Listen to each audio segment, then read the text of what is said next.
Hello, hello. That's the one there.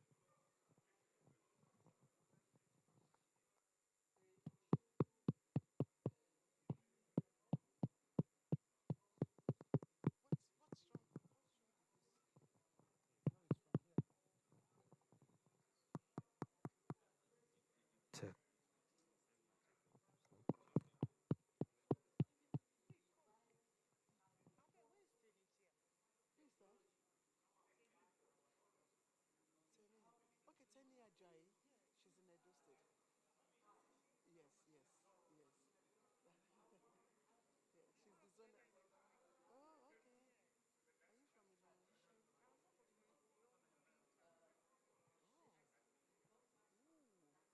So you know Ilorin very well. I'm from Ilorin.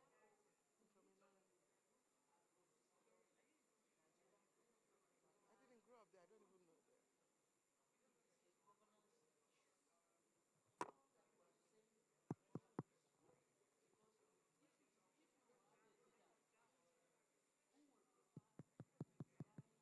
Check.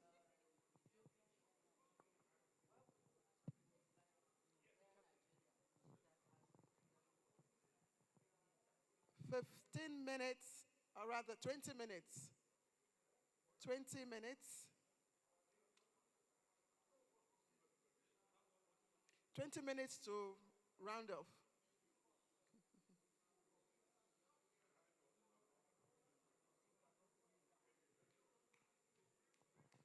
Just to also alert the coordinators.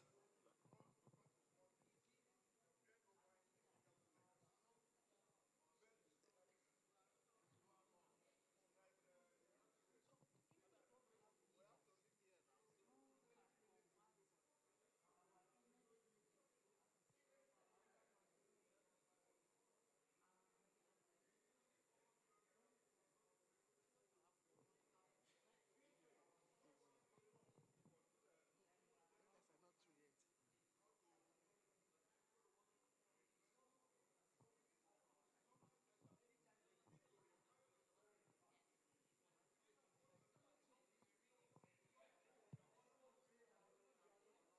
Is 20 minutes too much for you? 20 minutes, is it too much? Or do we give you, can I reduce the time? Inform the coordinators to get their reports ready, that immediately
10 minutes. Coordinators, please kindly also get your reports ready. 10 minutes.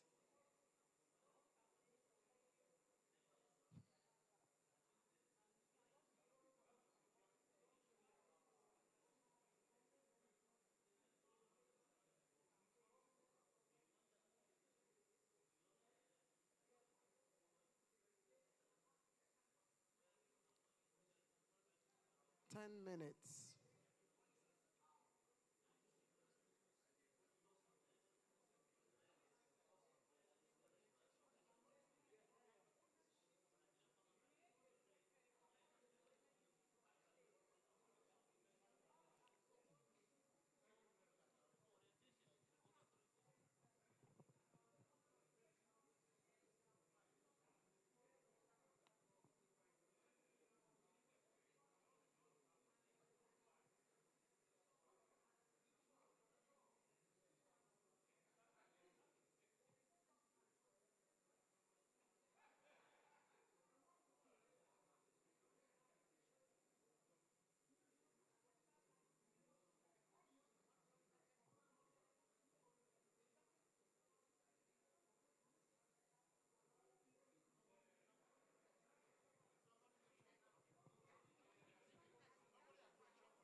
7 minutes to go.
Five more minutes, please. 5 minutes. Please, coordinators, start rounding up.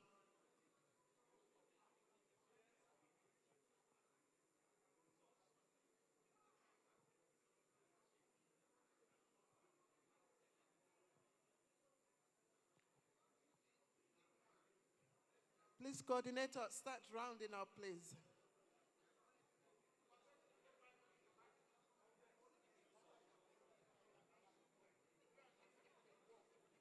Please start rounding off.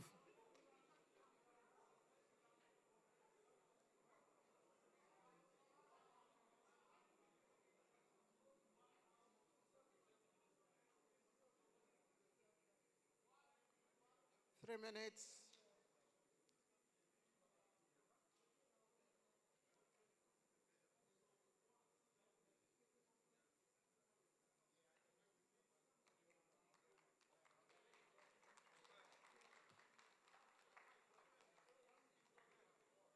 Thank you, Group 1. Thank you, Group 1.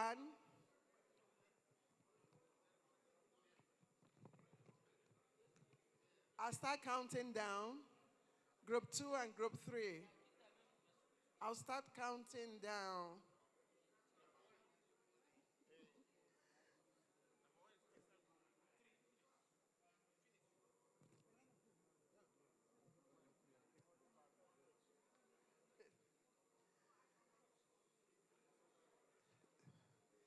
Three. I'm counting down. 3, 2, 1, 0. Time up, coordinators. Please, can we? No, no, no.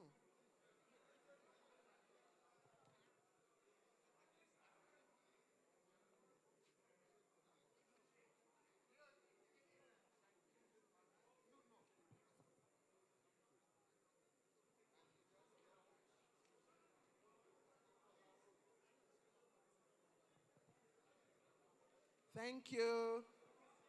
Thank you. Please, let's get back to our seats.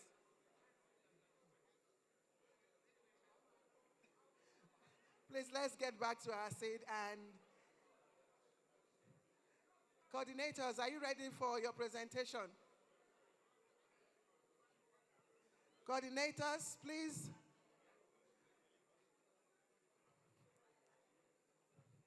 Coordinators, can we have you? Professor Gideon Goshet, are you ready? Professor Gideon, are you ready with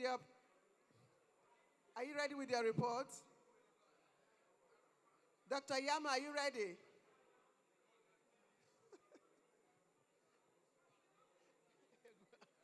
Yes, sir.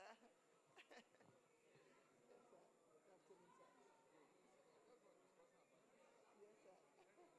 Yes, sir.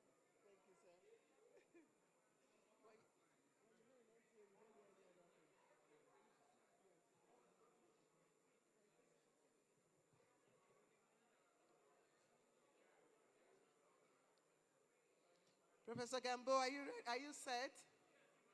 Very set. Thank you. Thank you, sir.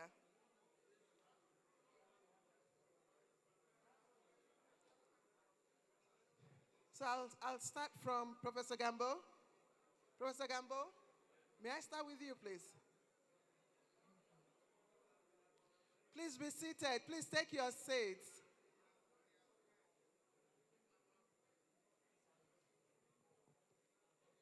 Distinguished ladies and gentlemen, it's time for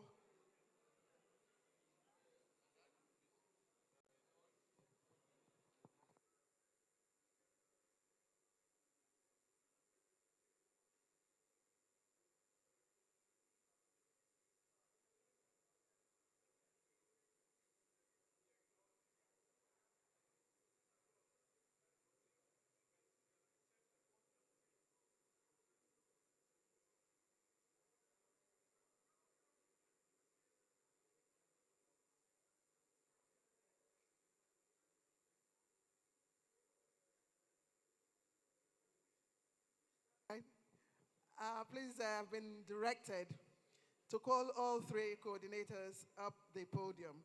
So please come and join Professor Gambo, Professor Gideon. Professor Gideon Goshet, please can you come up? Please come up. Dr. Yama, yes, please come join.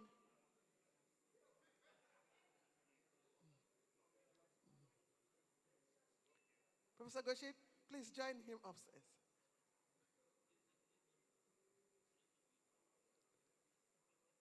Dr. Yama, we're waiting for you.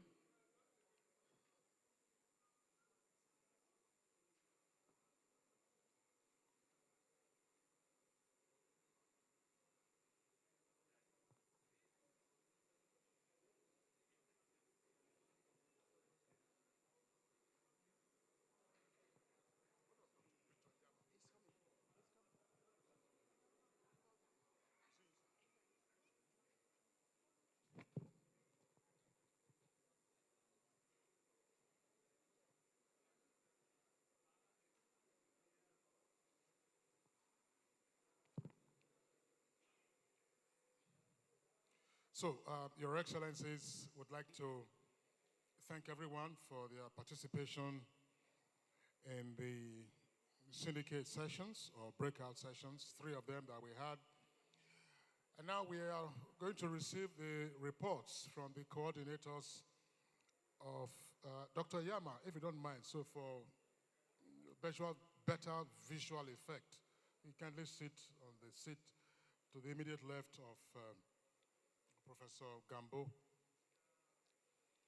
So, over the next 15 minutes or so, we will listen to the reports from the syndicate groups. Each of the groups, 3 of them, will have 5 minutes max to make their presentation. And thereafter, we'll take comments or observations from the audience.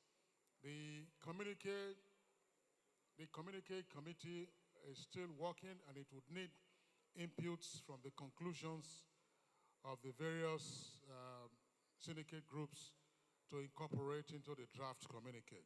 So, Your Excellencies, ladies and gentlemen, 5 minutes apiece, beginning with Group 1, which is on post-harvest processing. Group 2, thereafter, will be on cocoa value addition, and Group 3 on revitalizing the textile industry. Professor Gambo. Thank you, Kingsley. Very esteemed members of FFDGN, distinguished members of this forum, I am presenting the report of Group 1, which looked at post-harvest processing as pathway for employment generation, wealth creation, and stable supply of value chain in Nigeria. First, we look at the challenges, the existing challenges. We highlighted the challenges as a prelude to coming up with solutions to some of the challenges we have at the moment. And in highlighting the challenges, we talk about infrastructural deficit at the moment. We don't seem to have good roads all over, linking especially farmers to their farms, so they find it difficult most of the time to convey their goods, their produce, from the farm to where they are supposed to market them. That is one. Two, we used to have extension, farmers' extension services. That appears to have died. We no longer have such agents moving from one location to another to educate farmers, to sensitize them new technology of doing things to make it much easier for them rather than using the traditional method. And then we have structural weaknesses. SMEs don't have access to finance. Even if they do, the prevailing inflationary trend in the economy is a discouragement. Most of them cannot make the best use of what they have in order to enlarge their operations. And of course, we also have the issue of insecurity. Insecurity. Yesterday, we highlighted the Borno experience, where the governor there came up with an innovation that has created a corridor of opportunity for farmers to access their farms. But the question is the sustainability. Can that be sustained? And if we have a new person there, can the new person continue along that line, going by our way of doing things in this country? And we also have the issue of power supply. Perishable produce cannot be stored for some time due to epileptic power supply. You have NEPA 1 hour, the next 5 hours is not there. So how can farmers store their produce, waiting for the right time to market them, to take them to the market to gain from it? And of course, we also mention education as a very important factor, that farmers and Nigerians generally need to be educated in terms of how to handle post-harvest, processing challenges. Once they are educated, I think it becomes much easier for them to handle post-harvest challenges. And of course, we also talk about price fluctuations. Farmers do not gain considerably from their efforts due to market, price fluctuations. Today you have it at this rate, the next moment it has changed. And then the possibility of market glut is there. When they harvest, everyone is in a hurry to market the produce. And because of that, there is likely to be market glut, and then that reduces the margin of profit that they can make from their produce. And of course, the road condition in this country, as we have said, is something else. The next one is weak policy implementation. Policies are there. It is the implementation, the sustainability of these policies. That is our major challenge in Nigeria. You have one government that will highlight such policies, another government will downplay them, will underplay them, and of course it creates a huge gap. And then we have talked about forest guard. We need to have forest guard, actually. Forest guard, we don't need government to be providing buses to be conveying farmers to their farms every day, to and fro. But once we have forest guards, of course, they can play a very critical role in post-harvest challenges, managing the post-harvest challenges. Thank you, and I think we have a lot more here that time may permit us to bring them up. Thank you. All right, a round of applause for Syndicate Group 1 that dealt with post-harvest processing as a pathway for employment generation, wealth creation, and stable supply value chain. The next will be Group 2, Dr. Victor Iyama. Okay, cocoa value addition. Oh, okay.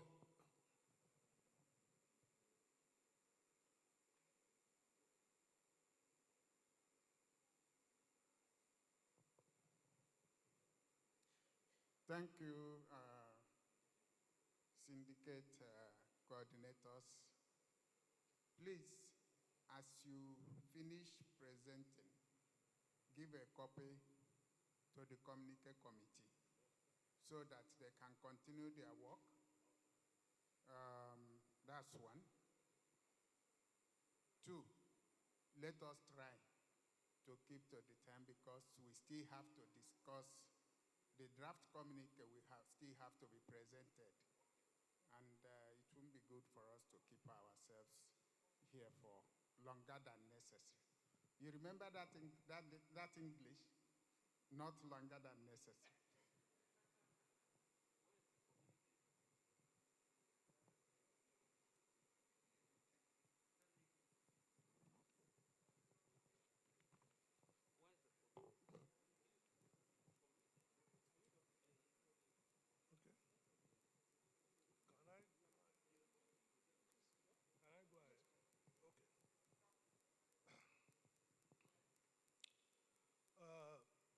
Good afternoon once again.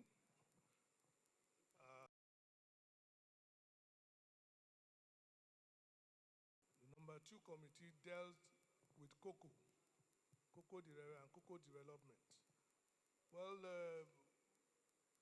we recommended the following things. One is that government should be consistent with policies and with policy execution, because that is one of the bane of the things affecting us. And also, government should ensure continuity in subsequent governments. That means if another government comes, they must continue with our policy. And we looked at the moribund factories, and we recommended that we must find a way to revive the moribund factories, investigate them, and decide what to do to revive them. Then we also decided that advocacy groups, we should create advocacy for the public through public campaigns, through radio and TV, because so many people, many youths are not even aware that cocoa as a crop is very germane and it could help them all through their life. So it is decided that there must be advocacy for the public through public campaigns from radio and TV. And then some people looked at possibility of legislating on cocoa production. Then we also agreed on the creation of cocoa development units per state. And it's also recommended to set up an entrepreneurship center in every state for skills acquisition and mindset revival, especially among our youths. We also agreed on setting up of farm settlements, whereby you will plant the seeds, not just giving them money, and then allocate and train the youths and share free seedlings among them. We will do the planting and allocate the already planted hectare to them. Maybe 5 hectares, maybe 10 hectares, depending on their capacity. And of course, the farm settlements must have some accommodation, sort of, you know. Then we should ensure periodic monitoring and evaluation of our policies and implementation. We also said we should also go back to promotion of cocoa consumption and revive the slogan, "Have you had your cocoa today?" Thank you.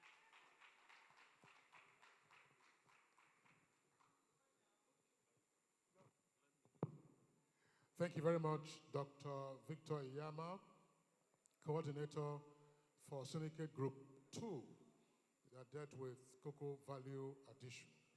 The third presentation will be on the textile industry. Professor Gideon Goshit, you are the coordinator. Please, let's have your report. Thank you very much.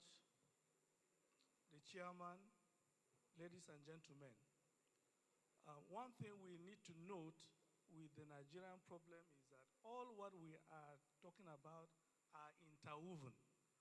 So if the Nigerian government can solve some of these problems that has been mentioned by these two groups, it will go a long way in solving the problem of the textile industry in Nigeria.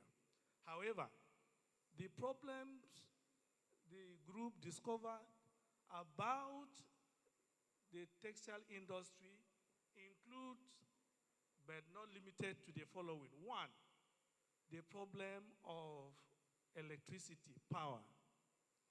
That the major problem of this sector is inadequate supply of power to the sector.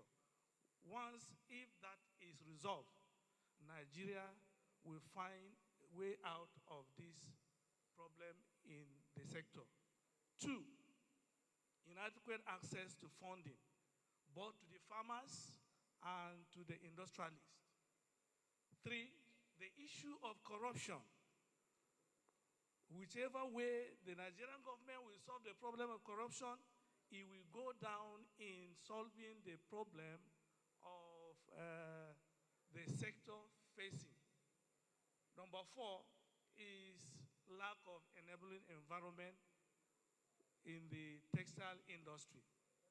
Discover that government policies and this issue of inadequate supply of funding, the issue of insecurity, all compound the problem of the textile industry.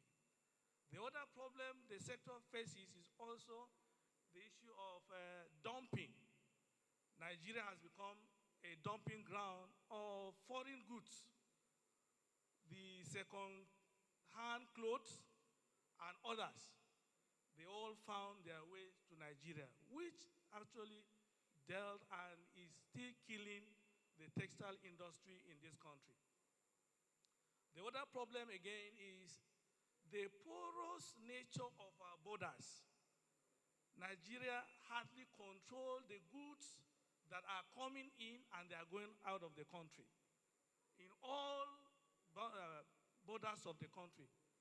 And because Nigeria cannot control that, all manner of goods find their ways into this country and they kill the market in this country. Somebody has mentioned inconsistency in government policy. That is also another problem that is bedeviling the sector. The issue of Nigerian mindset. The sector's output is the issue of, clothing. And in Nigeria, we so much believe, both low and high, that any material produced in Nigeria is inferior quality. And so that alone makes the industry to go limbo. Our rich and people in high places, you hardly see them patronizing, materials from Nigeria, except for some of us that are below there, that we do not have the means of patronizing foreign, clothes that we are forced to. Otherwise, given the opportunity, all Nigerians would want to go and consume all those imported goods. Another problem that bedevils this sector again is the political will to develop the textile industry. This one lies on our leaders. Our leaders hardly have any serious action, any serious policy, any good attitude towards enhancing this sector. And lastly, the issue of technology transfer. That is also lacking. And for us, for this sector to actually forge ahead, the group also profile the following solution among others. One, the issue of power must be handled appropriately. Government must invest heavily in the power sector. That alone will revive the sector to be a sector that can employ the great majority of Nigerians if power is improved upon. We were told in the group that some of these machines in the textile industry, once it is on, you don't off it for even a whole day or two. So power must be worked upon. Secondly, the Nigerian mindset must be reoriented. We need to change our psyche. We need to teach ourselves that Nigerian goods are not, inferior to any other. And the other aspect is that leadership must be by example. If it is possible, all our leaders, the National Assembly members, the president, the governors, the commissioners, they must, by law, patronize the Nigerian textile. Particularly if you are appearing in an official function, you must appear in a Nigerian, cloth. That will show a good example. Solution to this again is good governance. The other solution we prefer is the issue of provision of credit, not only to cotton farmers, but to industrialists. Credit should be affordable, to all those who are in this sector to boost production. And we made mention of the issue of security. Security must be tackled so that whether you are on the farm or you are at home, you should sleep with your eyes closed. Security solved, the problem of security solved will enhance productivity on the farms. And last but not the least, the Nigerian problem must be holistically handled. Handling one problem in one sector will not solve the problem, but we must look at Nigeria as a state holistically and solve the issues. And Professor Goshet? Yes, sir. Full stop. Thank you very much. So, Your Excellencies, distinguished guests, ladies and gentlemen, those were the reports from the 3 breakout sessions. And just before we take comments from the audience, my colleague Claire will have some recognitions, and thereafter we'll proceed. If you have any comments or questions, whether anything was left out. But remember that Professor Gambo did indicate, for instance, that there were some issues he couldn't immediately touch upon during his presentation. But all their initial submissions have been transmitted to the communique committee. Claire, please. Thank you, Kingsley. I'll just quickly take some recognitions. I have a few here. Former UF Abdullahi, former Attorney General. He was Attorney General twice in Kano State. Also pioneer, of course, Registrar General of the Corporate Affairs Commission, CAC. He was also former principal partners now of Hamdallah Chambers. Ladies and gentlemen, please let's put our hands together for UF Abdallah. He's right here with us. Again, 2-time Attorney General, Kano State, pioneer Registrar General, Corporate Affairs Commission, former Federal Commissioner, Mobilization Commission, and now Principal Partners, Hamdallah Chambers. Thank you very much, sir, for joining us. I also like to quickly appreciate former Deputy Governor of Nasarawa State. He was here yesterday. He also joins us today. Sorry, sir, you came in quite late, but we have to recognize you. And also, former Minister of my constituency, Minister of Information, Madam Labaran Marco. Please put our hands together for him. We have here someone who didn't want to, she came in quietly, and she's been pleading for us not to expose her. But somehow, you know, how do you say it? A goldfish has no hiding place. So I'm sorry, Hajia, I have to mention, you can hide.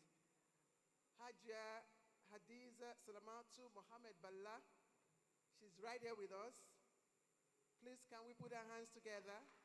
Former Honorable Federal Commission Revenue, Mobilization, and Fiscal Commission.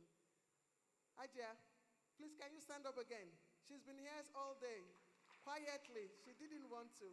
Thank you very much for giving us the honor. All right, Kingsley.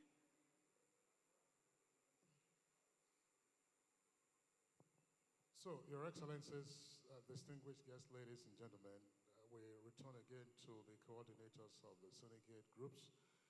If there are any comments or questions or further elaboration that you would like included in the reports that they have read out to us, kindly signify by raising your hand, and please make it short and sharp.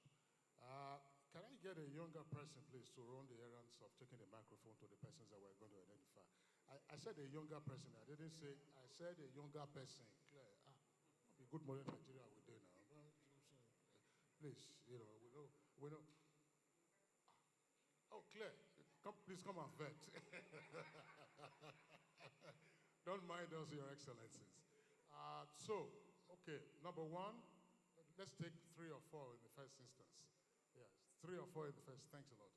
Number one, that's the end of the row there. Any other hand up? Okay, so we'll take that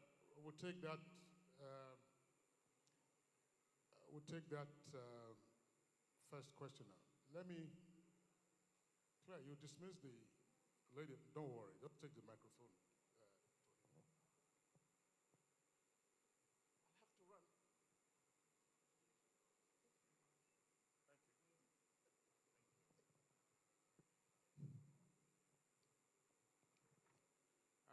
My question borders on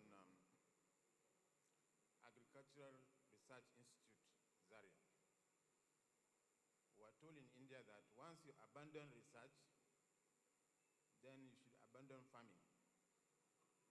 Because if there's no research, there's definitely no farming. I'm asking this because we are involved in cotton production. And the Agricultural Research Institute in Zaria is germane for cotton production. But what they have in the Agricultural Research Institute in Zaria is that it's owned by the university and the Federal Ministry of Agriculture. Can something be done for this Agricultural Research Institute to be harmonized, to be autonomous, to be one indivisible research institute, so that it can listen to one boss? If there's no one voice controlling the institute, it will always be having problems. And therefore, it will affect the job of the agronomists. Agronomists leave the research institute in drops every year. We went to India, we found out that people in research will stay for over 50, 30 years in the same job because their job doesn't allow dismissals, sacking, and what have you. They're supposed to be like lecturers, and they're supposed to stay in one place. They have a salary for research institute, special salary for research institute, so that you know their value. And you just don't allow them live like that. Agronomists that are supposed to take care of the Agricultural Research Institute in Zaria leave every year to a greener pasture. That shouldn't be allowed. We should keep our agronomists in one place, be able to pay them the international salary of researchers, so so that we can have quality goods and quality production of cotton in this country. Yeah, yes, autonomy for the institute, so that it doesn't just be controlled by university or Federal Ministry of Agriculture. Or either of them should take it. Why should they have a double control? Yeah, no. I want to take it up seriously with the forum. Exactly, Chairman. Chairman is a big emphasis. So this is no. I understand. I'm the only one asking questions because nobody raised their hand again. Thank you. Please, let's also harmonize our questions. Thank you. Let's give him a round of applause. Thank you.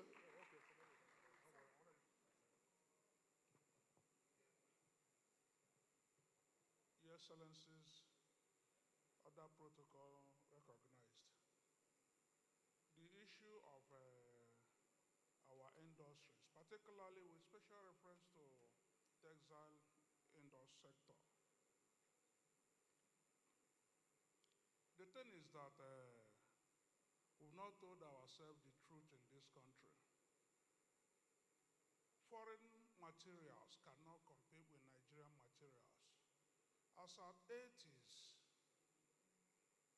the adira you made in Nigeria has a higher quality than that of China, and people patronize this as such. So a lot happened. Failure of this textile industry is a serious crime. And the only thing, like the coordinator said, power sector has to be upgraded to what is supposed to be in this country. Except that, nothing. Because these machines you use in textile sector are mainly heavy machines. That solar you are talking about might not work. Any other system you are talking about might not work to propel these machines. So it must be strictly national grid. So federal government should do their best to know what to do to bring back up to grade our national grid. Any other thing will follow. Absolutely, that's not a question, it is a comment.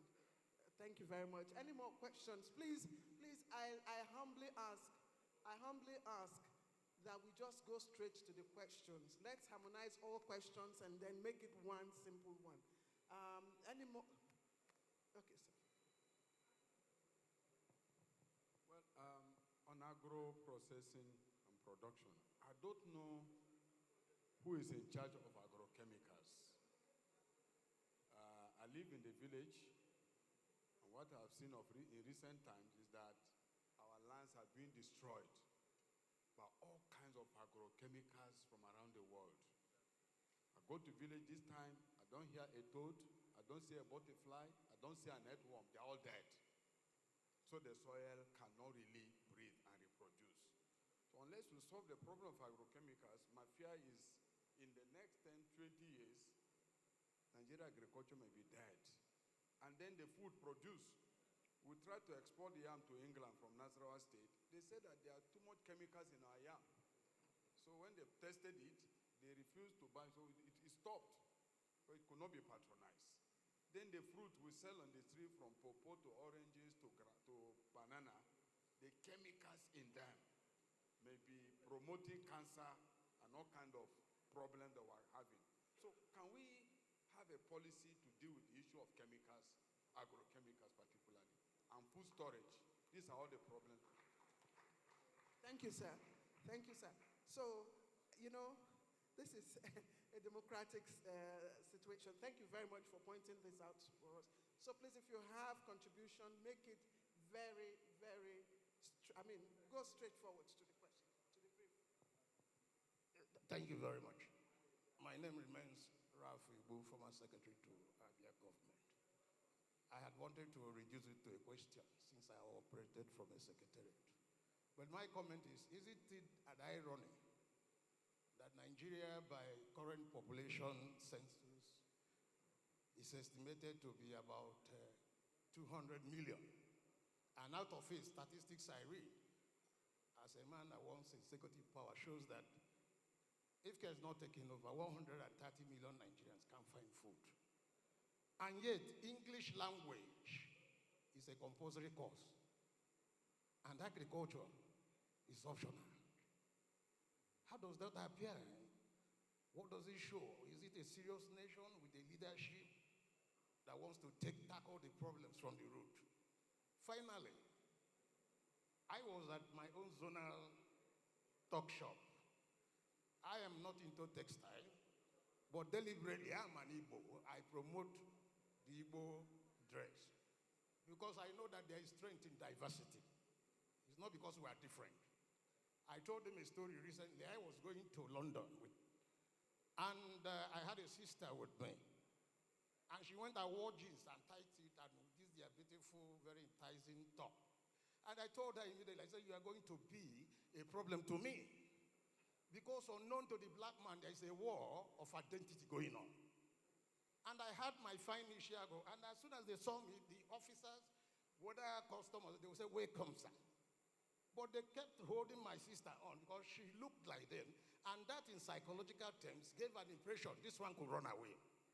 There's always a battle of identity going on. And here we are, talking about textiles.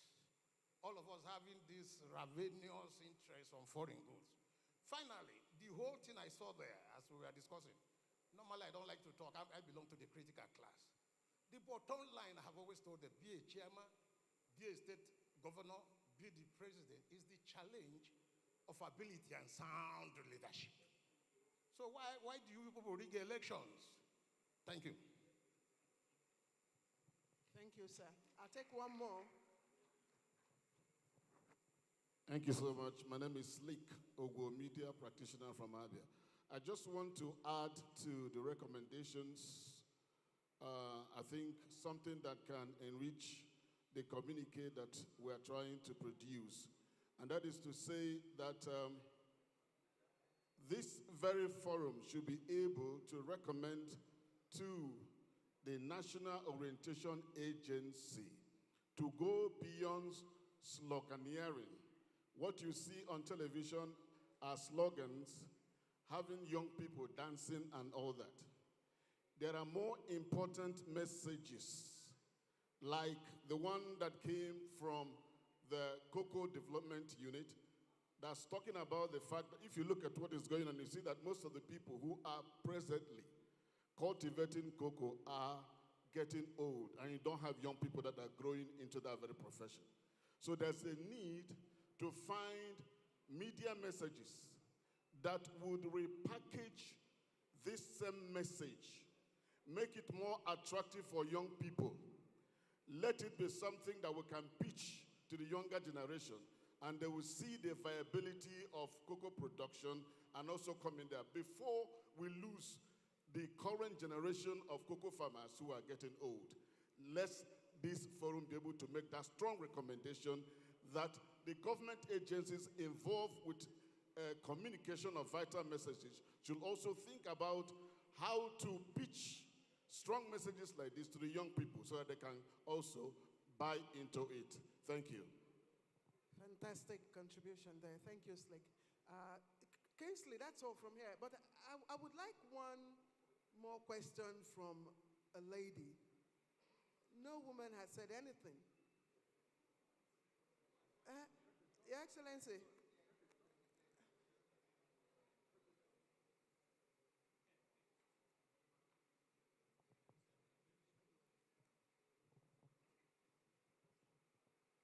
Ladies in the room, Claire has given you a free ticket. Do I speak or I allow one of you to speak? So you see, you are running away from responsibility. Please come up. You must always speak out. Make yourself relevant.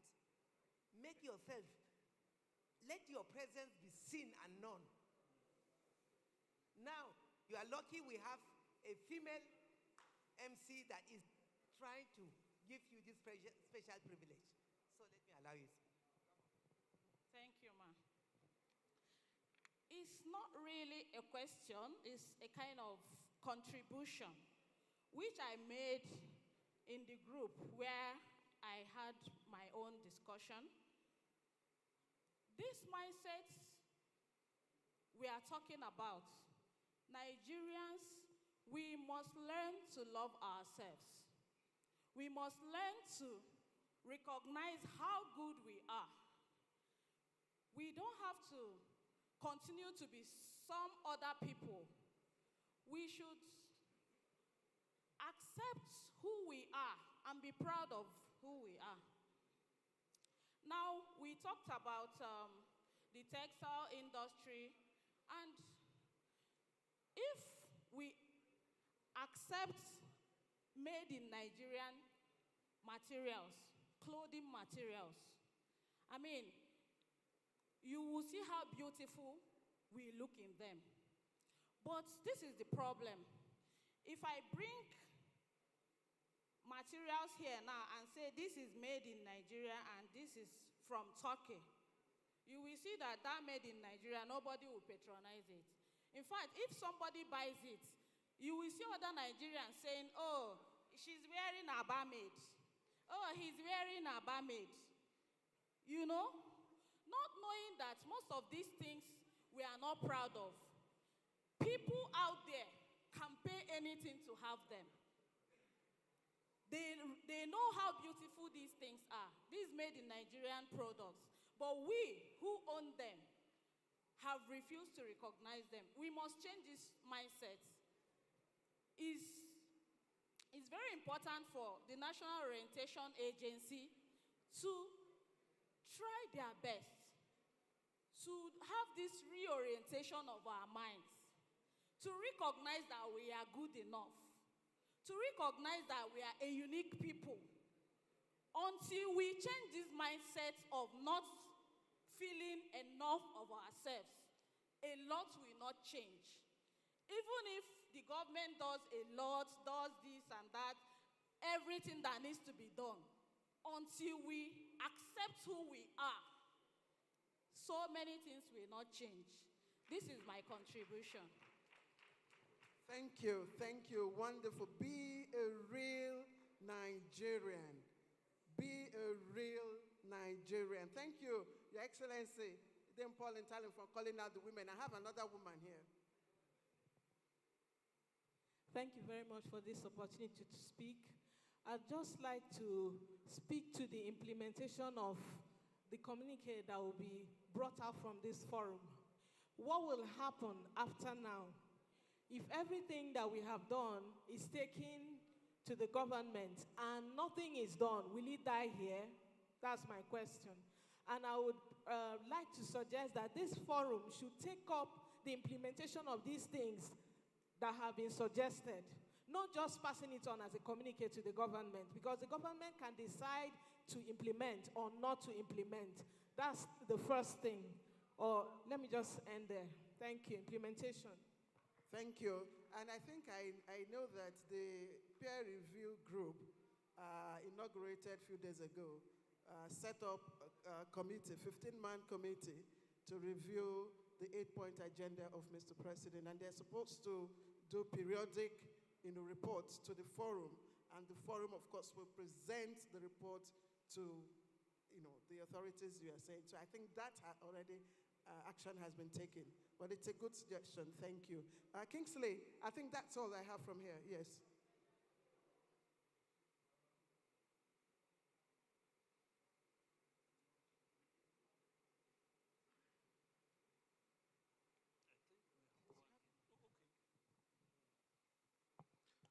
Thank you very much.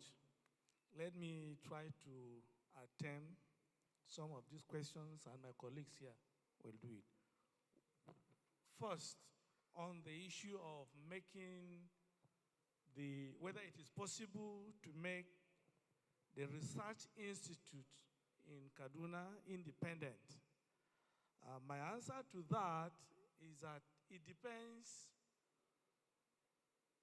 on the act that establish that institute. If the institute was established by an act, then there is need for the change, if it is possible, to go through the National Assembly, because it is only that arm of government that can do that. Secondly, on the issue of agrochemicals,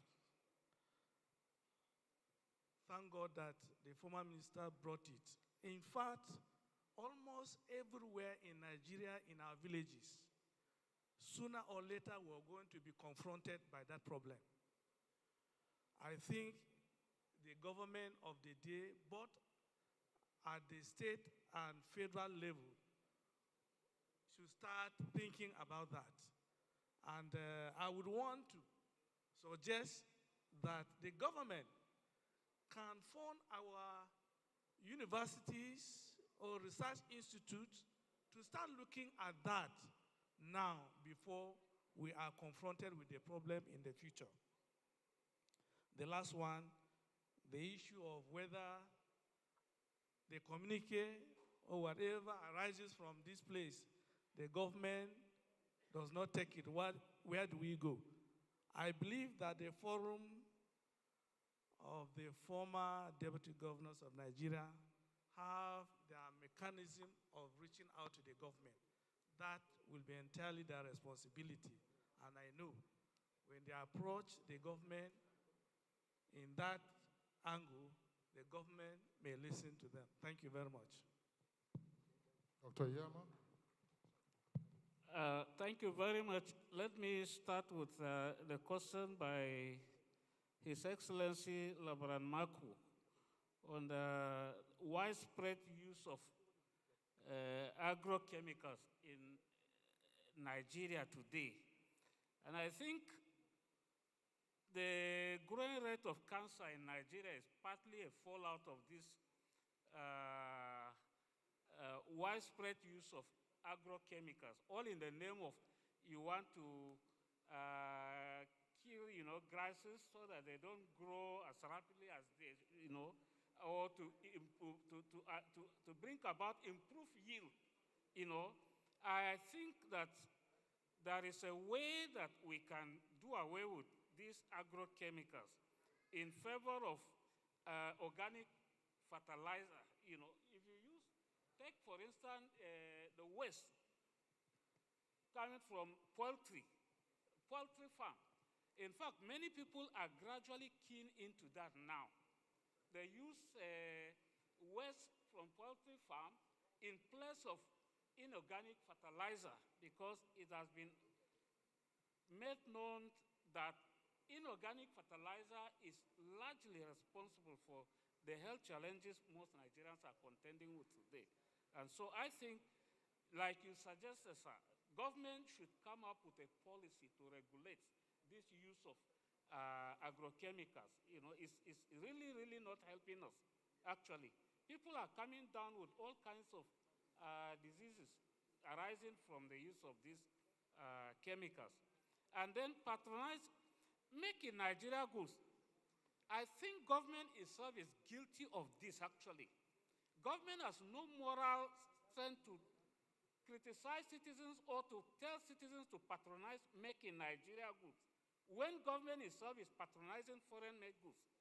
The SUV cars recently donated to members of the National Assembly. We have, what is this, Innocent Motors. We have Proforce. Why did government abandon all these local industries to go to Japan or somewhere to bring cars for our legislators? So if government itself is not exemplary in conduct, government has lost the moral strength to campaign for citizens to patronize made in Nigerian goods. Actually, I think that is a contradiction. Autonomy for research institute. I agree with you to a large extent, actually. But just like my colleague said, it all depends on the act establishing the research institute in ABU, Zaria. If the law specifically says that the Ministry of Agriculture should dictate the research agenda of that institute, then of course, unless that law is amended, the institute is bound by the law establishing it. It cannot go against it. Otherwise, I think Research Institute should exercise wide scope of autonomy, freedom to decide on what should be the priorities of the institute and not being dictated to by the Ministry of Agri or even a university generally. The issue of English language, why is English language compulsory and agri is not? I think it's simply because English language is a medium of communication. Actually, whether you want to be a doctor, a medical doctor, you want to be a lawyer, you want to be an engineer, you can't be an engineer by writing in Birom, for instance, by writing in Mogavul, by writing in Tarok. I think English is our common lingua franca, and so that perhaps explains why it is compulsory, while subject like agri, if we should go that direction, it means all subjects taught in secondary schools or primary should be made compulsory, for students. I think that to me appears to be the explanation. And then, of course, somebody asked, it's not a question but a comment actually. Government in every society is a key enabler in terms of industrialization. It decides the direction that the economy should go. Yes, neoliberal policy argues that government should hands off the management of the economy, let the market forces determine, but no responsible government will withdraw completely from the management of the economy. It has to decide in line with strategic objectives of the society. And I think that has shed light on it. Thank you. We have all seen that almost all the questions have been answered by my colleagues. So the only thing I would just say is that I think we should emphasize organic farming because of the incidence of increase in cancer-related illness. We should re-emphasize organic farming. And we should also take a critical look at GMOs, because now they are trying all means to introduce GMO seeds. I think we should take a very serious critical look into that thing called GMO. Some people, in fact, somebody said something one day, said that we should all feed first and die later, even if we have to die from what we have. I laughed that day. I said, how can they be saying that? The government should please take a very critical look into introduction of GMOs into this country. Thank you. Well, thank you very much, the coordinators of the 3 syndicate sessions. Your Excellencies, please, let's appreciate them. And I now humbly request that the coordinators return to their seats while we await the next session. Thank you very much. Thanks. Thank you.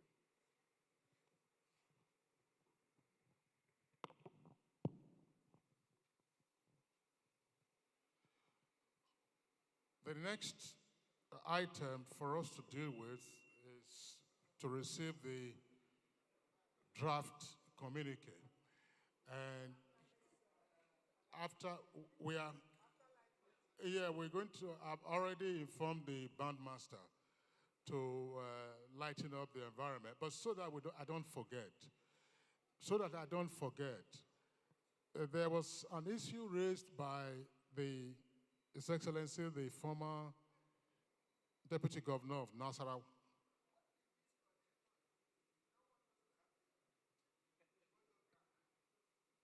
They are representative of all the participants.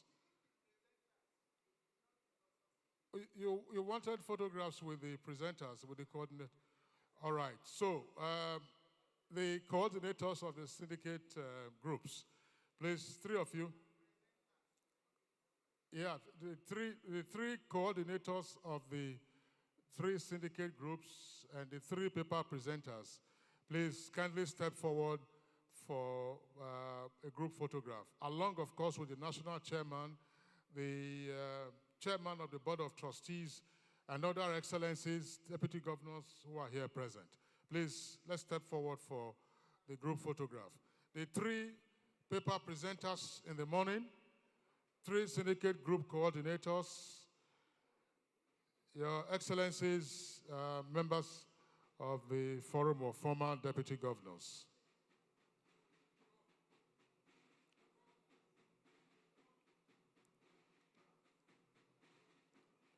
It looks like Your Excellency is checking his.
Thank you very much, the Army Headquarters Garrison Band, for that note. I just wanted to say before we took the photographs that there were interventions made by the former Deputy Governor of Nasarawa State and former Honorable Minister of Information with respect to soil contamination as a result of the indiscriminate application of fertilizer, herbicides, and ultimately preservatives of harvested crops. And these fertilizers, herbicides come from all corners of the globe, and there would appear to be no regulation. May I point out 2 things, partly in response to that, why the forum takes very serious note of the issue raised by His Excellency Labaran Mako. There is a project that is currently ongoing. It's called ACRISAL. ACRISAL is dealing with soil restoration, particularly in the arid zones of the country, not throughout the country, in the arid zones.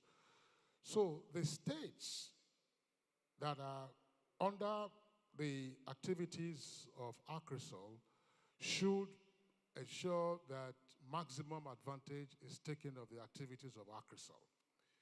But the indiscriminate use of herbicides, fertilizers, and other preservatives has also been traced to the paucity of extension service workers or extension service agents.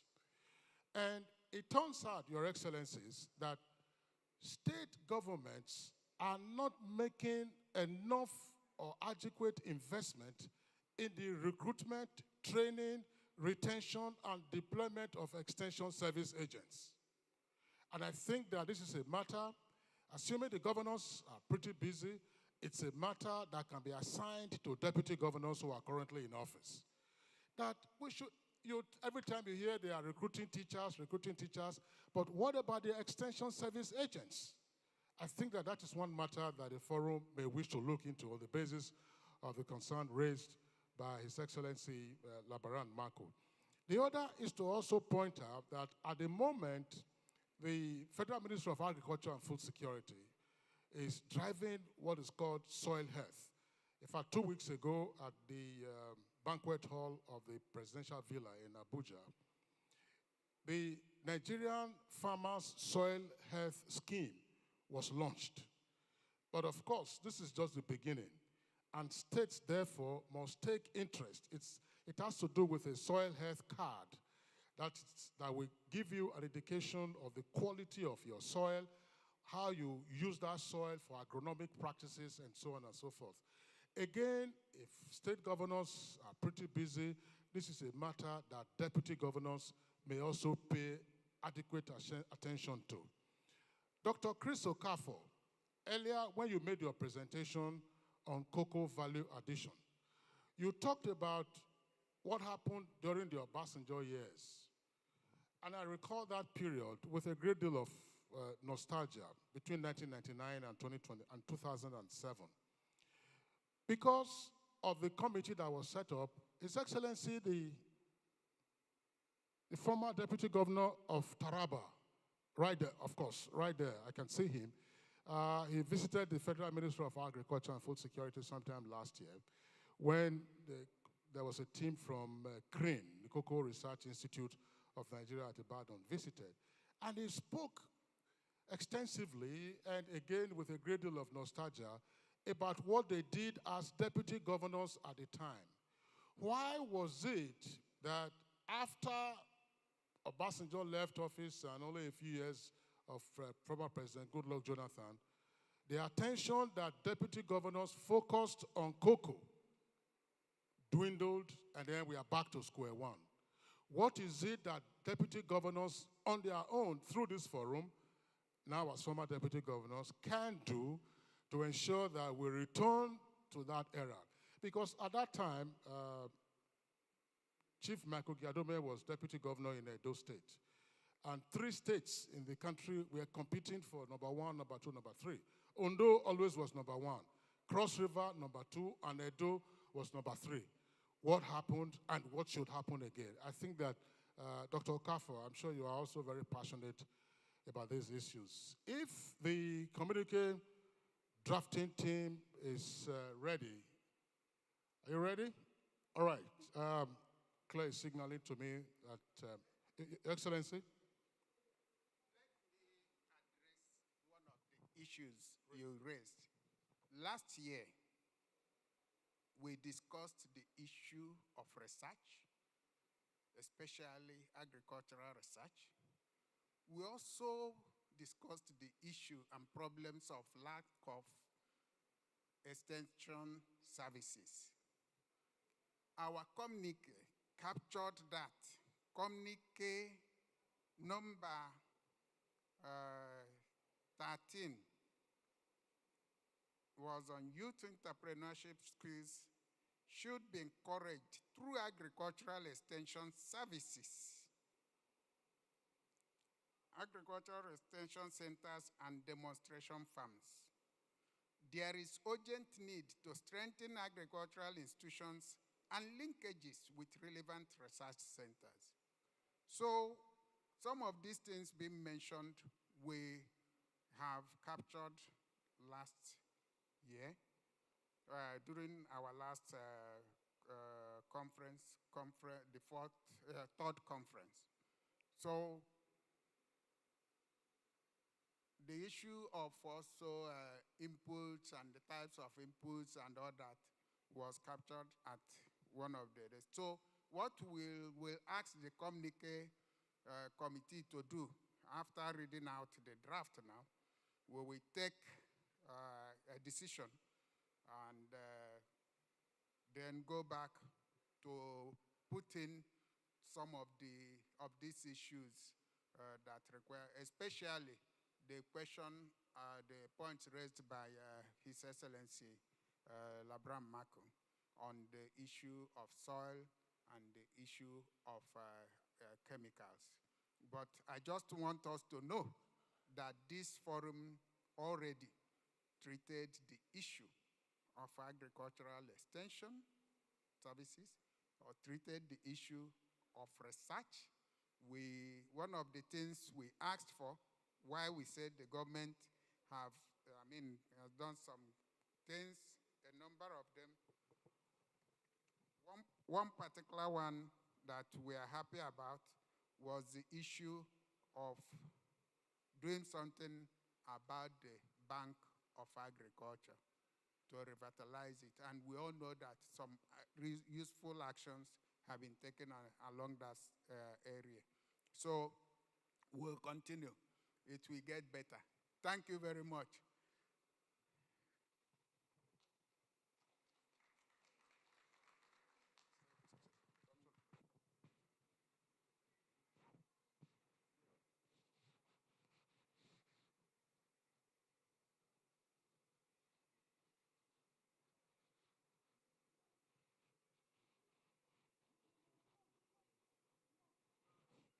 Professor Guagua.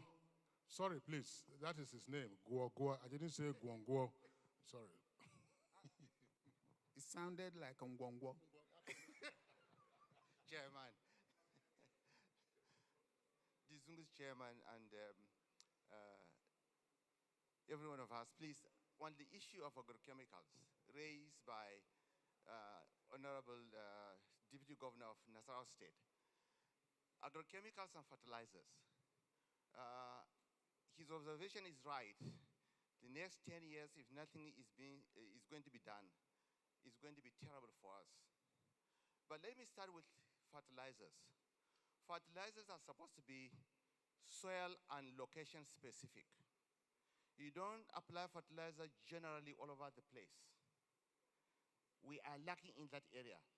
Before you apply fertilizer to a particular area, you must make sure that the soil is tested. You know the deficiency of the whatsoever mineral, nitrogen, phosphorus, or potassium. Then you can calibrate to say how much through research can be given in that area. Secondly, application of fertilizer is just not, you just go to the farm and apply anything anyhow. Okay? Fertilizer is supposed to be incorporated into the soil. If it is NPK, you broadcast across and then mix it within the soil. If you are going to apply urea as a top dressing, that is after the crop have grown, you need to apply it either to rice or to maize. Usually you don't throw it like that and broadcast again. You have to drill or you have to put it inside the soil. Otherwise, if you broadcast fertilizer without covering it, rain will come and it will wash it away into the rivers and pollute rivers and pollute the other soils. That is basically with fertilizer. You don't apply it anyhow. Agrochemicals, pesticides and herbicides that are being applied to the grasses, to the weed, to kill weeds and to kill insects and to control diseases. Usually, their storage is very important. Outside this country, you will never see a pesticide displayed in the open. They are usually kept inside the room that is not even having windows. And as you display only the pictures of what you have, the person who is selling goes in to bring it out. You will never see them outside. Here we are seeing it in every door, at every door, every market. They are being displayed like anything else. That is very wrong.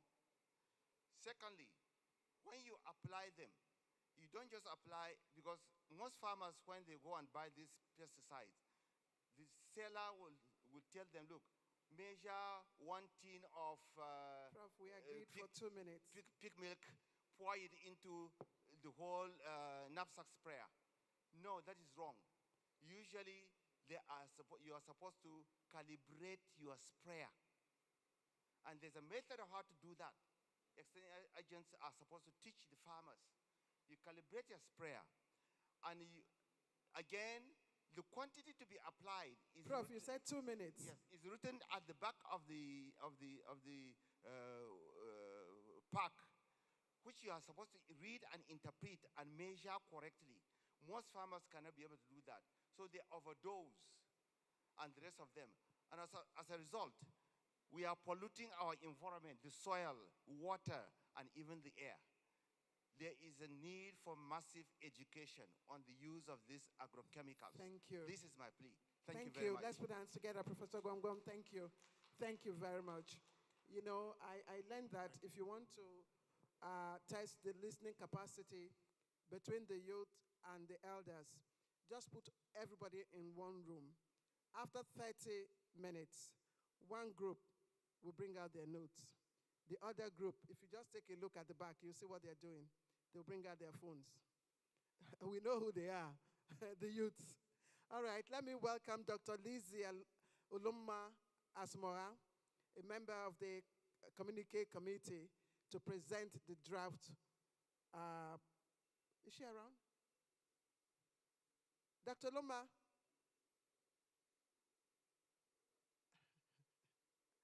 Okay. Well, you know, I don't know. We're trying to avoid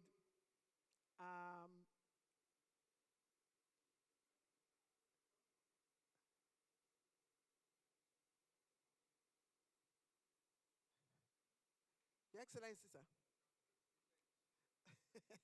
Yes, Your Lordship.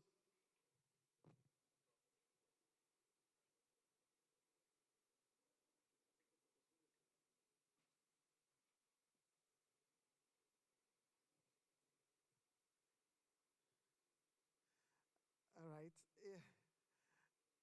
If I was a politician, I'm sure some people would have said I've collected bribes.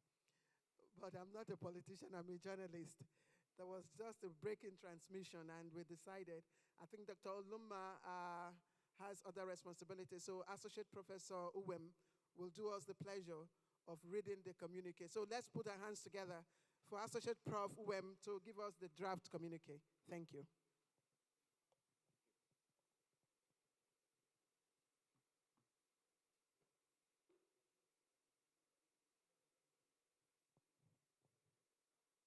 I stand on the existing protocol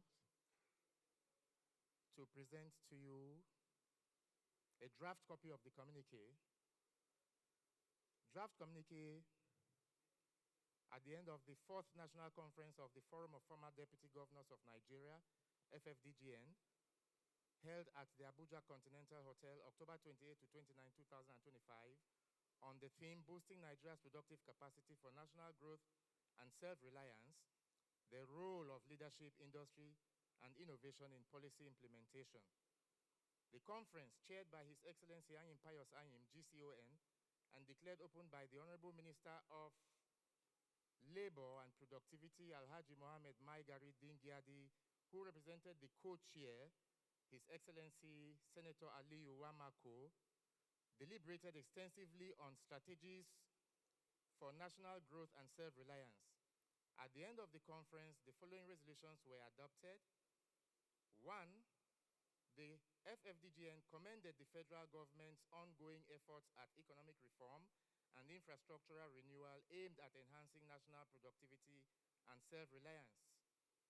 2, the FFDGN suggests that the federal government should strengthen mechanisms that foster sustainable economic growth, inclusive prosperity, and genuine self-reliance. 3, Nigeria must leverage her youthful population, vast agricultural. Nigeria must leverage her youthful population, vast agricultural and mineral resources, and growing intellectual and technological capital to enhance productivity. The FFDGN feels that governments at all levels should entrench policy continuity through legislation that ensures programs and reforms that will outlive political regimes.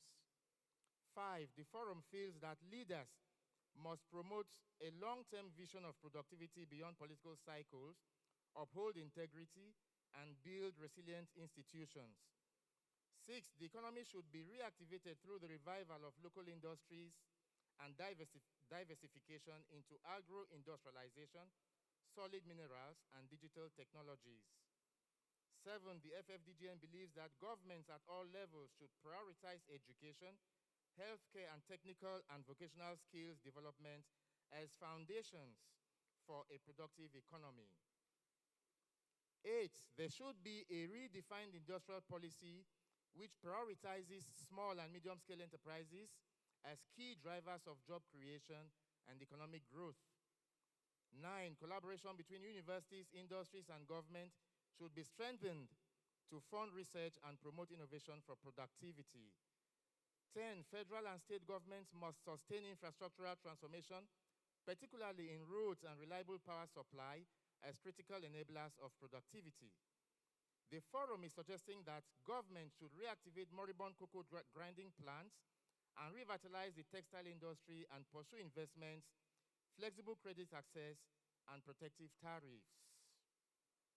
11, the forum is suggesting that, 12, government should encourage public-private investment in community processing centers for crops like cassava, tomatoes, and rice to reduce costs, improve quality, and create jobs. 13, there should be collaboration with development partners to establish credit facilities, processing equipment, and storage technologies for SMEs and cooperatives should be prioritized. 14, cocoa consumption should be encouraged for the enhanced health of the nation. 15, youth should be trained on cocoa farming and create cocoa development units per state. 16, the nation should revive and promote the Cocoa Association of Nigeria. 17, government should enforce the use of made in Nigeria fabric for the making of school uniforms in Nigerian schools and colleges to increase the demand for made in Nigerian fabrics.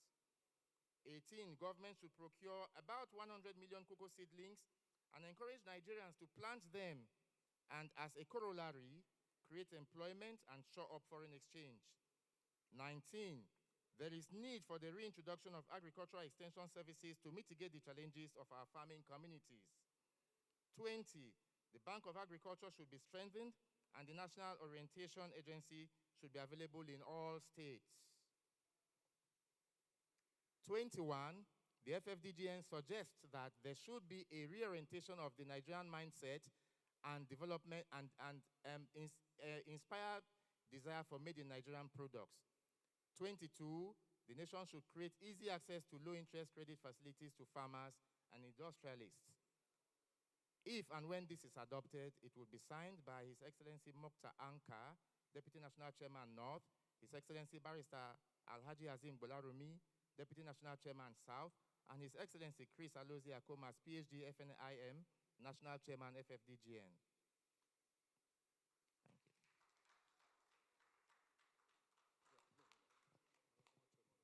Thank you very much, Prof, for the job done, but there's more work to be done.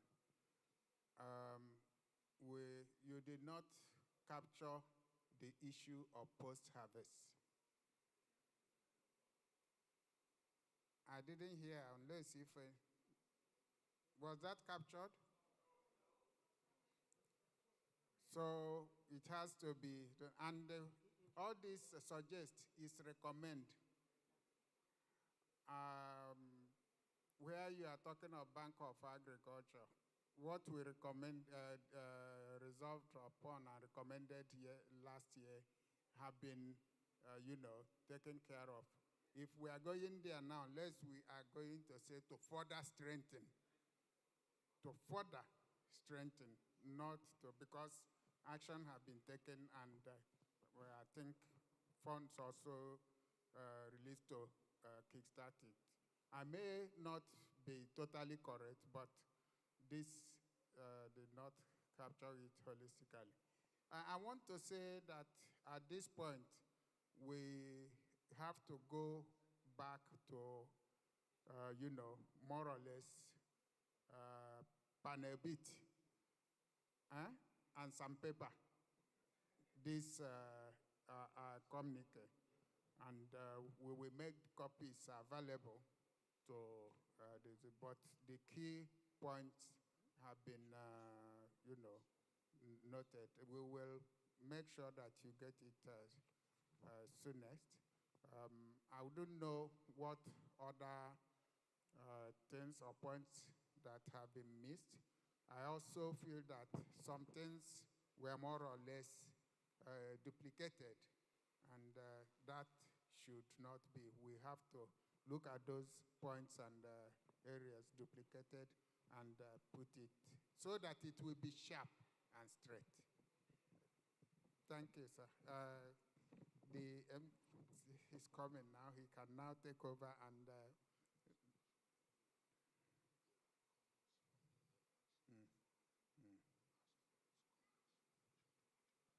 that's all.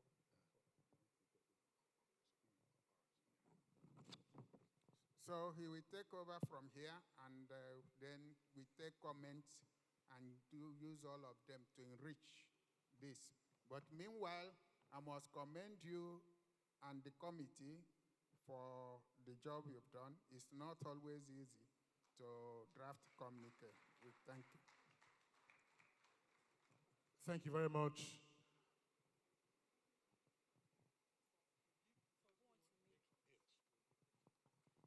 Thank you very much, National Chair of the Forum of Former Deputy Governors. As part, may I have your attention, please? As part of the adoption process of the draft communique, the National Chair has set the ball rolling, but will now revert to the members and other participants at this two-day conference for their own comments on the draft and suggestions for improvement or deletion. Please kindly signify your excellencies by raising your hand, and then we'll take three. All right. Sorry, young lady, it is not your decision. We'll just say go to that person. Just hold on first. Watch. Your Excellency, Labaran Marco 1, Your Excellency, Magaji 2. The lady, okay, sorry, priority. Her Excellency, Dame Pauline Talent 3. And then the lady at the back, 4. And then just hold on, we'll take 4 in the first instance. Members of the communique drafting committee, please kindly pay attention to the comments coming from participants at the conference in reference to the draft communique. We have 2 gentlemen, excellencies, Your Excellency, and another lady in the first instance. Sorry, please. First, 1, 2, 3, 4.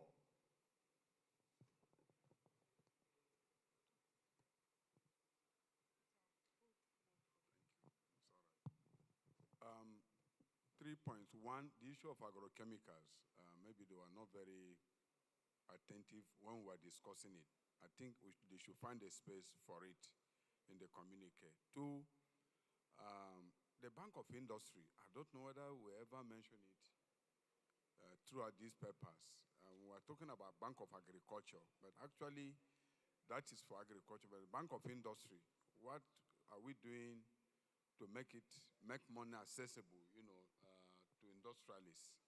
And finally, we're also discussing the question of sensitization, when it comes to promoting these issues by the ministries concerned, so that Nigerians can follow on these policies. It's a good communique. Thank you very much, Your Excellencies. Just on the last point, please, let's give him a round of applause. Just on the last point, I think an issue came from the floor earlier with respect to NOAA and what issues NOAA should be driving. Yes, but the other 2 issues, agrochemicals and the clear and present danger we face with our soils, hasn't been reflected. And then the Bank of Industry hasn't also been sufficiently elevated. Your Excellency. I'd like to commend the communique committee for a job well done. And item 10 on the communique stated that federal and state governments must. I think this is advisory and therefore the language should be should rather than must. Thank you. Thank you very much, Your Excellency. Her Excellency, Dame Tale. Thank you very much. I want to commend the committee that drafted this communique, but to also emphasize on the need of political will and patriotism. That has to be really emphasized because that is the key issue that encapsulates all the problems we're talking about in the three papers that has been patriotism and political will. Then the issue of national orientation that has already been mentioned to be included. Thank you. Thank you very much. Just before we come to you, ma'am, the national chair has an intervention.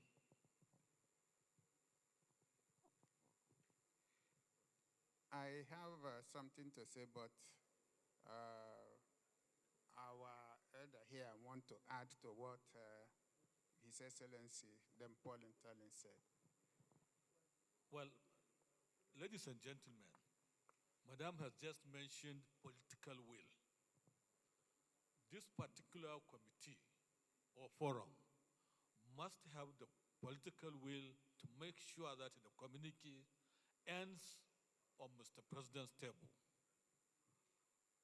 If it ends there and it is taken to the Council of States, then we know something is done.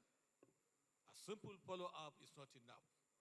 But if we hear today that, yes, the Council of States or Council of Ministers has discussed this communique, then certainly we know something is being done. Thank you. Thank you, sir. I must assure you that all our past communiques got to the right desks. And even when I spoke, sorry you were not here, I also stated that that is one thing we make sure that we do.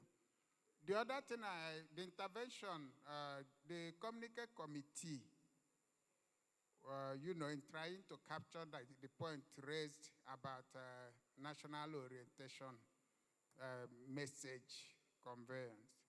I think the suggestion or recommendation, I want us to be careful.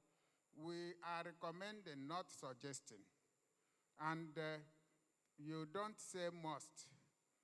Those languages, those were the things I meant by saying we'll take it back to Panebit and some paper. So those are things we know we'll do.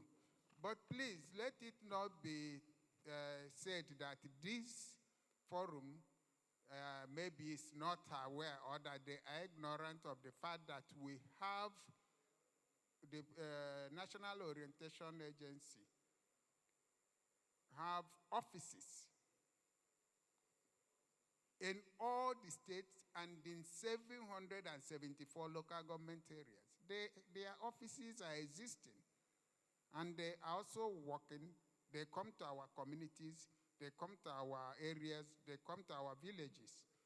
The point here is that the message and the suggestion I think was made is that as it pertains to the youth and agriculture, especially cocoa, that the message which they had, an earlier message, should now be dictated and arranged to capture the interest of the Gen Zs.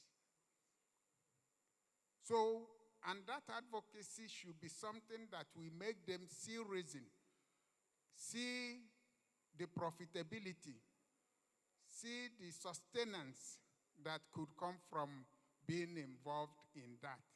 That is different from what was placed out there, because placing that they should have offices in which they have already is not the kind of thing that. So let's sharpen that properly. And like I said before, this question of chemical, thank you for adding Bank of Industry, you know, from the presentations and discussions.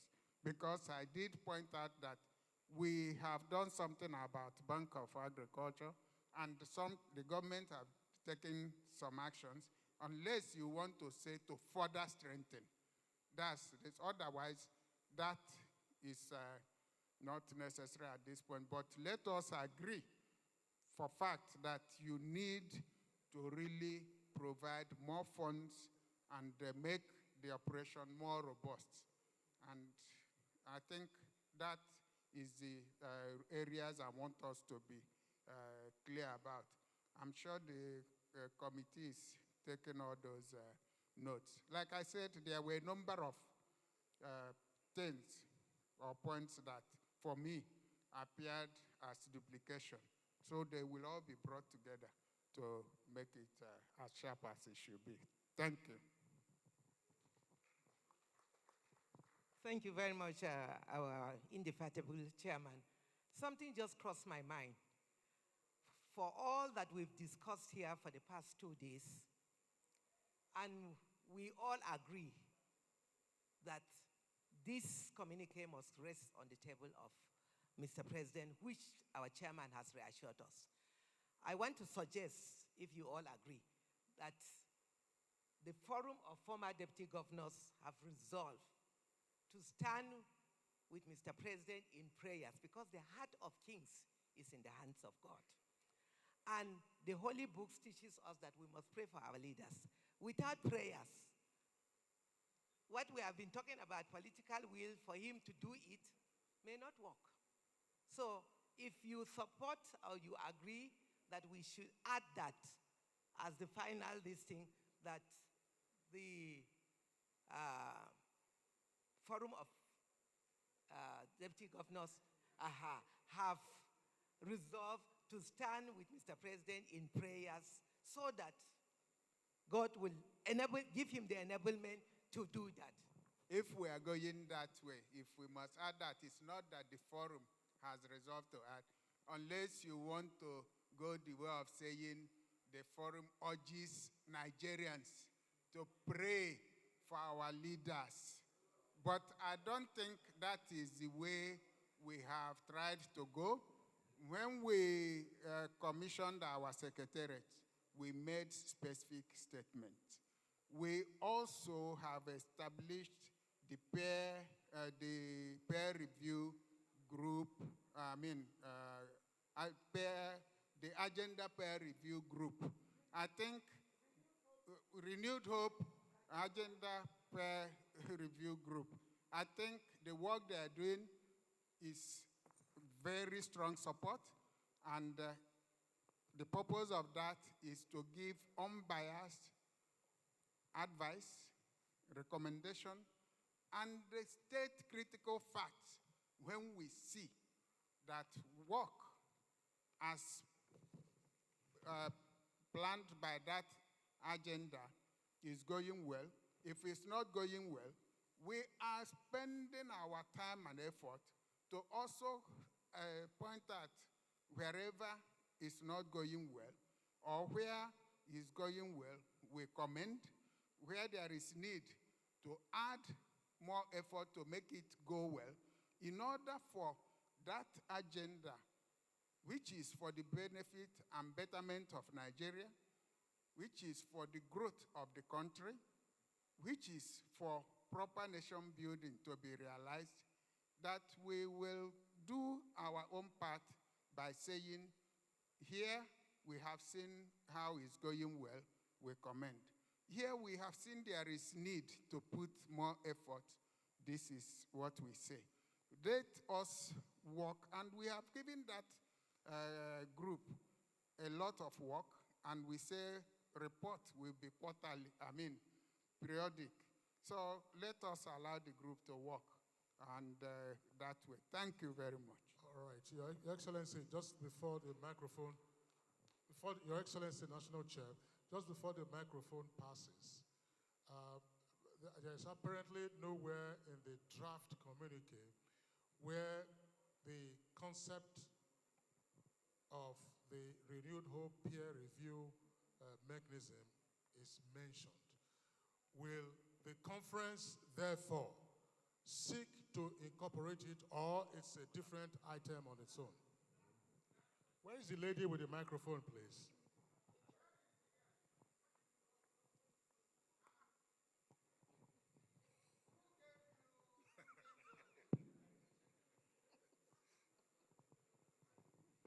I think if you go to our communique, the last conference number 3, the issue of this peer review, Renewed Hope Agenda peer review is there. It was part of our resolutions. We don't have to repeat it. No, sir. What I'm saying is that conference, the Renewed Hope peer review has been inaugurated, and this happened only a couple of days ago. It is only action of the forum as resolved.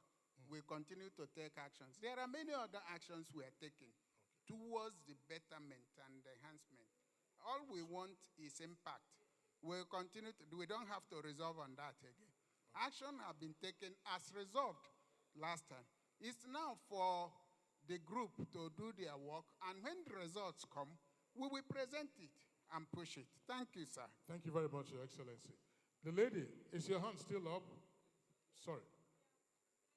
Oh, take it. Fantastic. Sorry. Okay. His Excellency, the former Deputy Governor of Taraba. And then there's another lady's hand up there. That would just be about it. Thank you.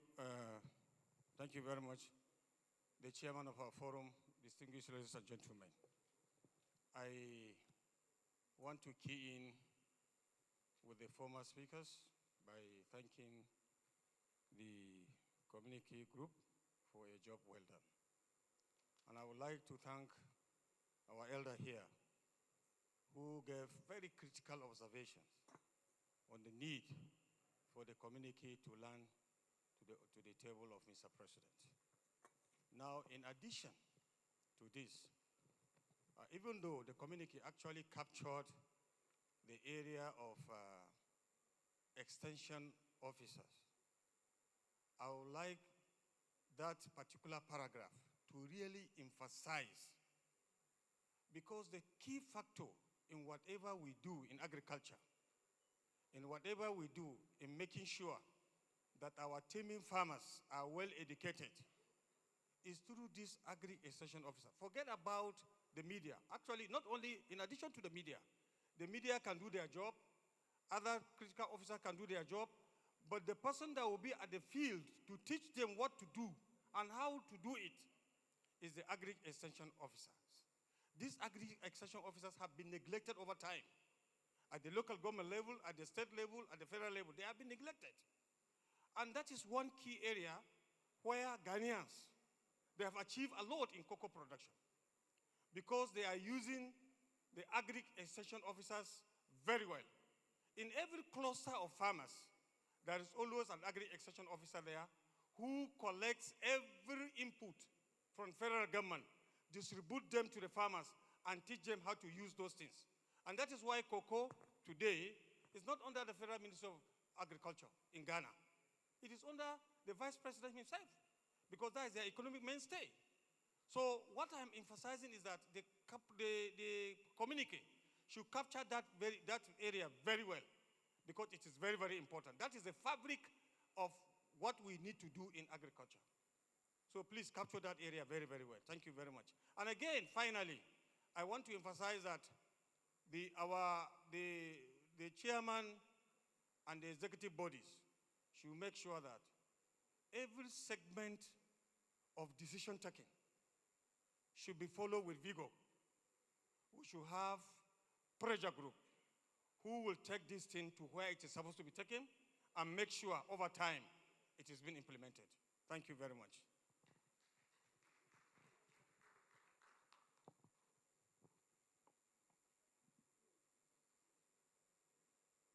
There was a lady's hand up at the back. Yes, that's right. And after the lady, we'll come back to Kwajafa. Thank you very much, sir. I join others to commend the members of the Community Drafting Committee. I just want to note two things that I think we should amend in the draft communique. One is farm settlements. I didn't see anything mentioned about farm settlements. Also, we should play down the cocoa development unit aspect because each state has its own cocoa development unit. Secondly, I'd like to also say that we should remove Cocoa Association of Nigeria because it is an NGO and we have other cocoa development groups. So if they see can, that may raise some issues. So I think we should just remove Cocoa Association of Nigeria. I also want us to stress the need for advocacy through mass media. Thank you very much. Thank you.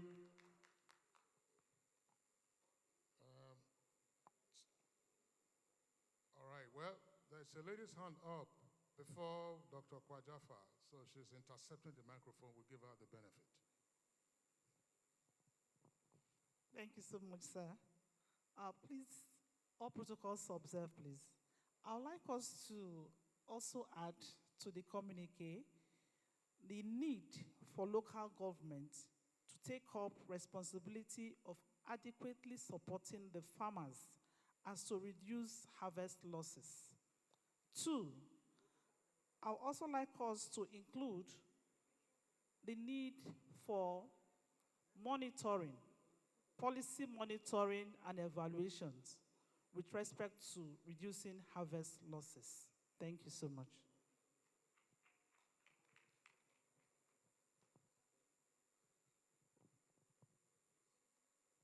The gentleman on the front row. Thank you very much.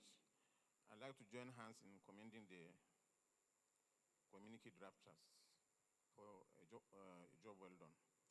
Mine is just some few bullet points I want to make.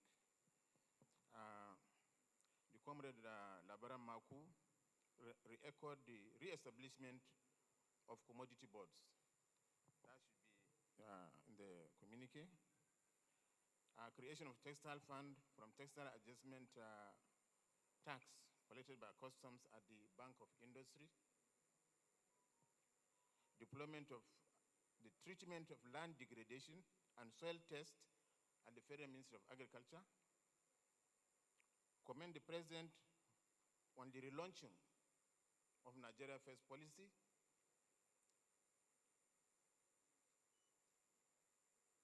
These are my prayers. Did we all hear him clearly? Did we all hear him clearly? All right. Thank you very much, Dr. Kwajafa. Thank you. Okay. His Excellency, young lady, please, this way. His Excellency, the former Deputy Governor of Rivers, has his hand up. I join others to thank the Communique Drafting Committee for a job well done. The second to the last item on the communique is one of the things we mentioned, but the way it is couched, the essence is completely lost. Precisely what we tried to say there is the need to stimulate consumption. We agreed that for industries to grow, we must reorientate in order for people to learn to buy Nigeria. That simply means Buy Nigeria campaign needs to come up.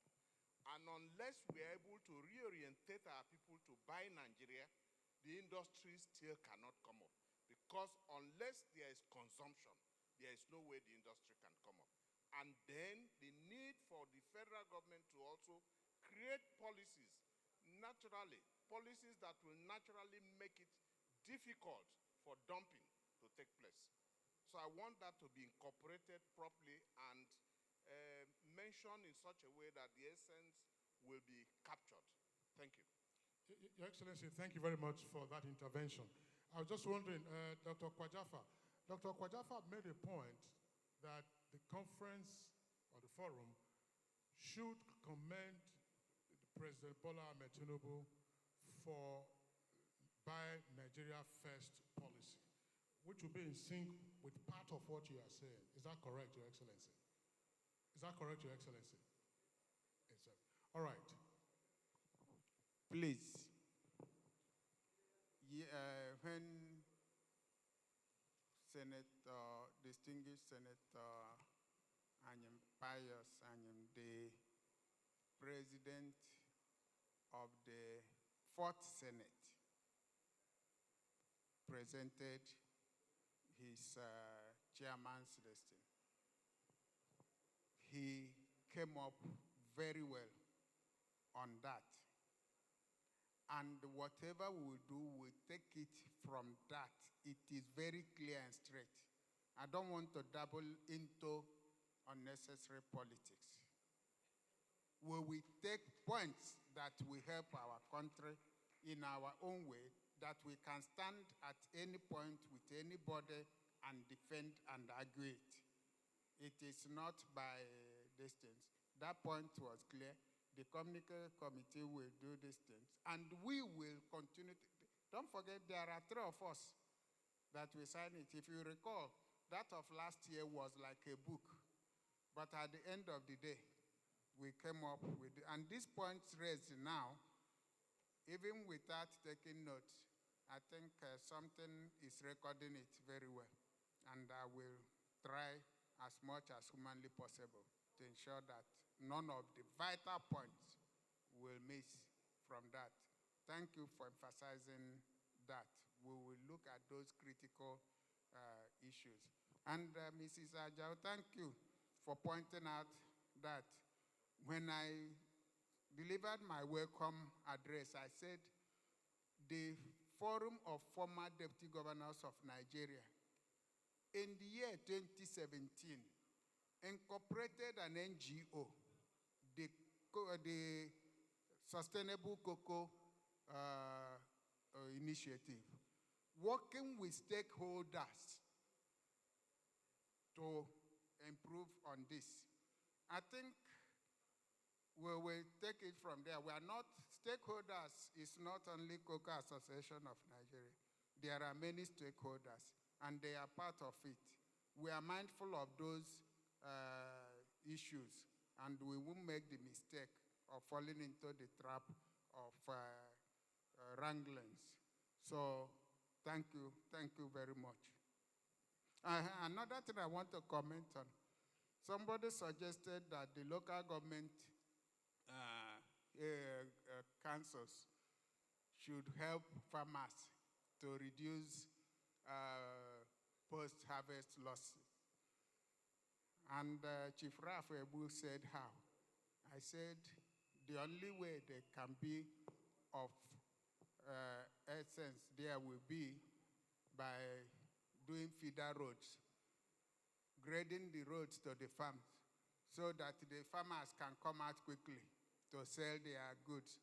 Otherwise, they don't have capacity to do that. So if that will be taken at all, it will be added for the feeder roads to the farms to be done. Just like what DIFRI was doing in those days. It was specifically on things like this. There are many things that could be said or to be added, but by the time we go through the whole thing, we will pick the punchy issues, not all the things that, and we have already commended the federal government in what was read out. The whole communique will not only be commending and commending. Thank you. Thank you very much, Your Excellency, National Chair of the Forum of Former Deputy Governors of Nigeria.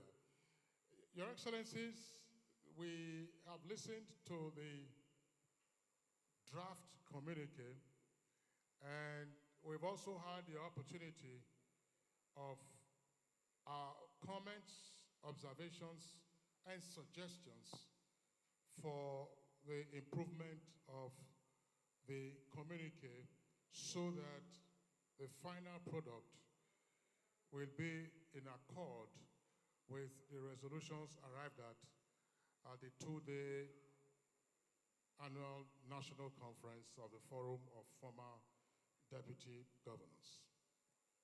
Your Excellencies, distinguished guests, ladies and gentlemen, in the absence of any other comments or observations, may I respectfully ask or request by posing the question. The draft communique, Your Excellencies, and the comments and observations and suggestions thereon, are they an accurate reflection of the transactions and conclusions of the two-day conference? Are they?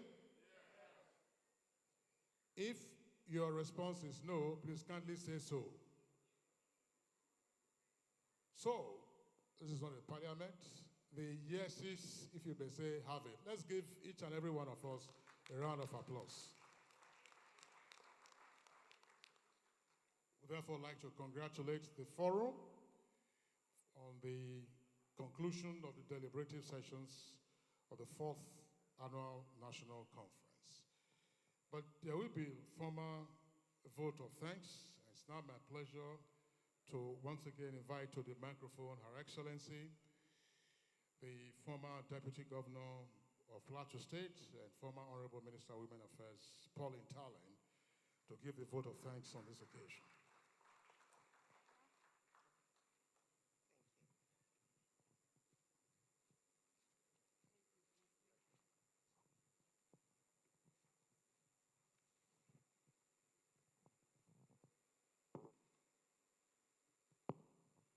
I'm sure you'll agree with me that it's a 2 days well spent. A 2 days of enriched discussion and full participation by all of us. So before I start, can we all stand up and stretch ourselves and clap our hands and thank God for coming to the end of this very, very important Forum of Former Deputy Governors of Nigeria. Well done, everybody. Congratulations to all of us.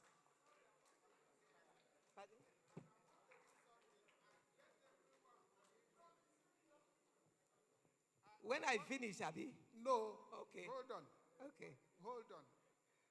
Let us say that tune and let it add to it. Okay. Can the people that played that our anthem yesterday put it up? Let us hold hands. That's it. And so that as we go, we remember. The wordings and what we have agreed to do. Yes. And to work to. Are you ready? Can you do that? Hello? Yes, she's there. She promised me so she will do that. Okay, so you be on standby, Nina. Let her continue with the... Okay, at the end then she will do that. Yes. Okay. Thank you. So remain here. They said be on standby. Thank you. Please sit down.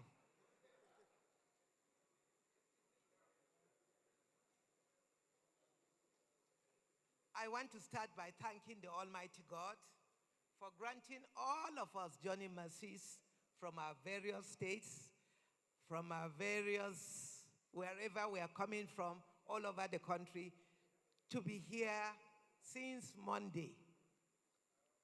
We thank God for journey mercies, and we believe that God that has granted you journey mercies to be here will take each one of you back safely.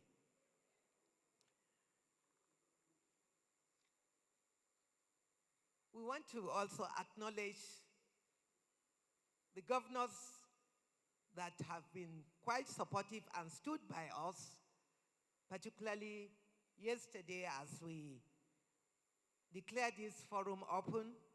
We acknowledge with thanks His Excellency Professor Babagana Umara Zulum, Executive Governor of Borno State, who believes so much, is one of the governors that believes so much in this forum, and sent his Deputy Governor to represent him yesterday. We also acknowledge the executive governor of Abia State, who also sent his deputy governor to be here with us yesterday. We appreciate them and we thank them.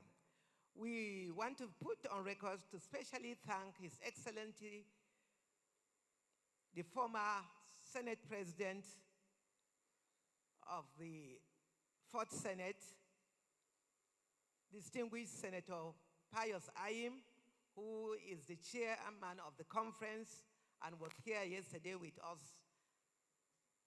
We appreciate him, we thank him for a powerful message he presented to us. We also want to thank the co-chairman of the conference in the persons of His Excellency Senator Aliu Magata Karda Wamako, former Deputy Governor and Governor of Sokoto State, who also sent his representative and who has always identified with us as one of us. He sent his representative because he was chairing the Senate Committee on Local and Foreign Debts. And he was ably represented here by our dear brother, the Honorable Minister of Labor, Employment and Productivity, Malam Muhammadu Jingadi, who was here with us as co-conference chairman. We want to put on record and to sincerely thank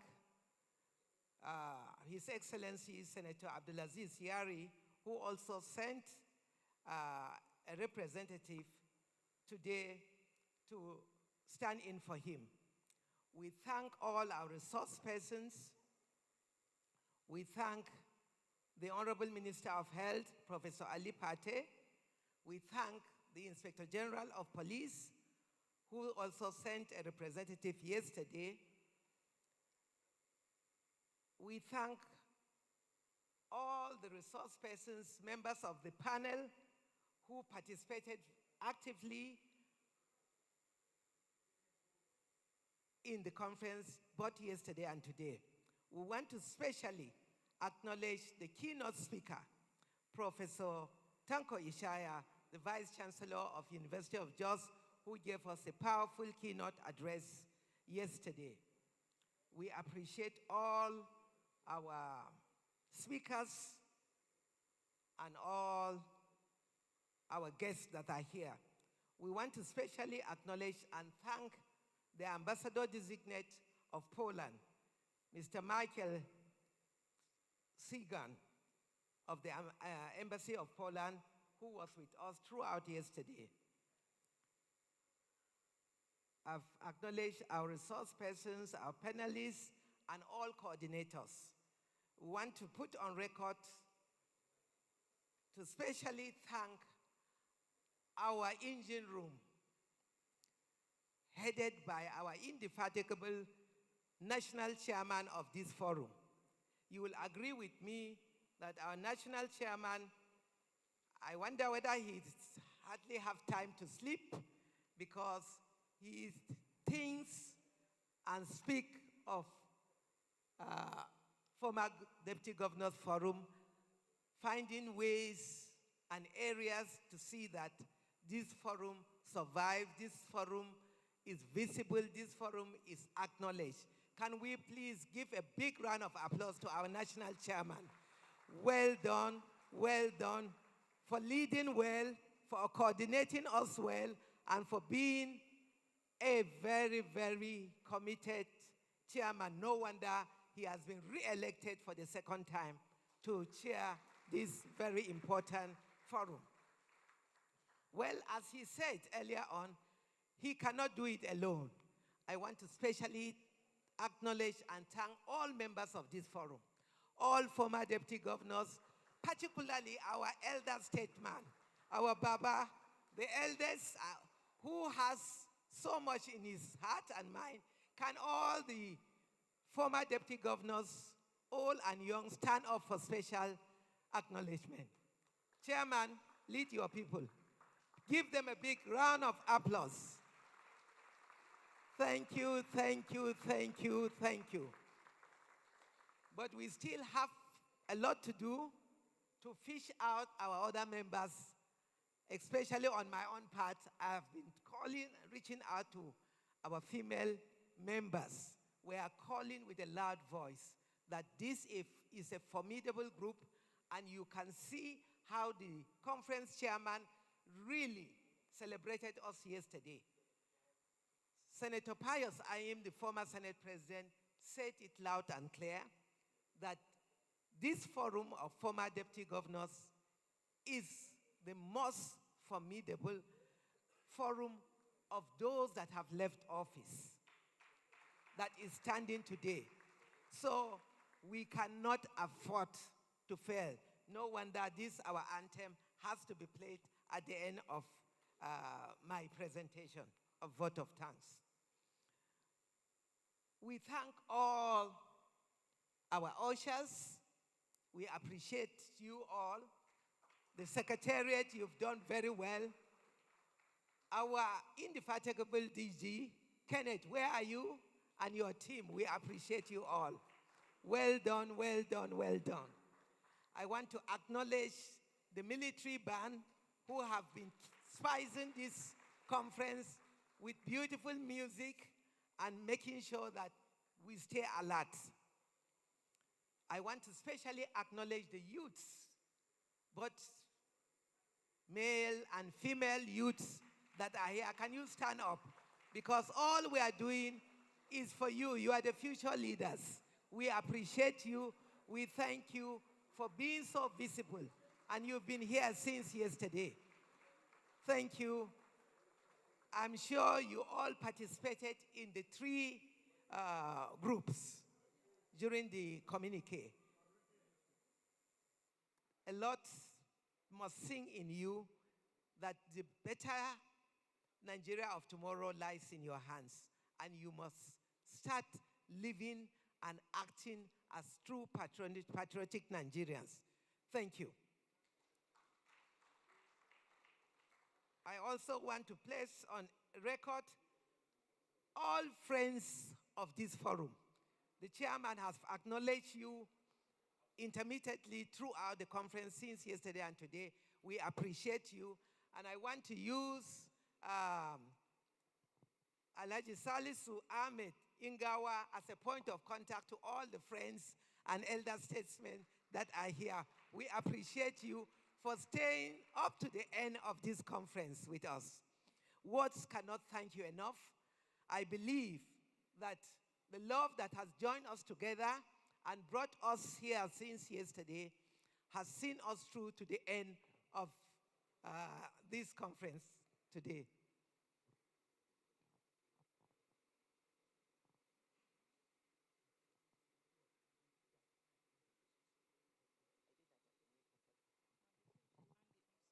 Yes, of course. I have not finished. I have a special thanks for our wonderful master and mistress of ceremony, Kingsley and Claire. I think we should declare them as our ambassadors of former Deputy Governors Forum. They are our great ambassadors. Can you please give them a big round of applause? They have always been there for us, and they coordinate and make sure that all our programs and all the panel, in fact, Kingsley was so militant yesterday. The moment the moderator extends beyond time, he steps in. So please, we appreciate you. We thank you. You are indeed our great ambassadors, and we will continue to use you because you've proved faithful to us.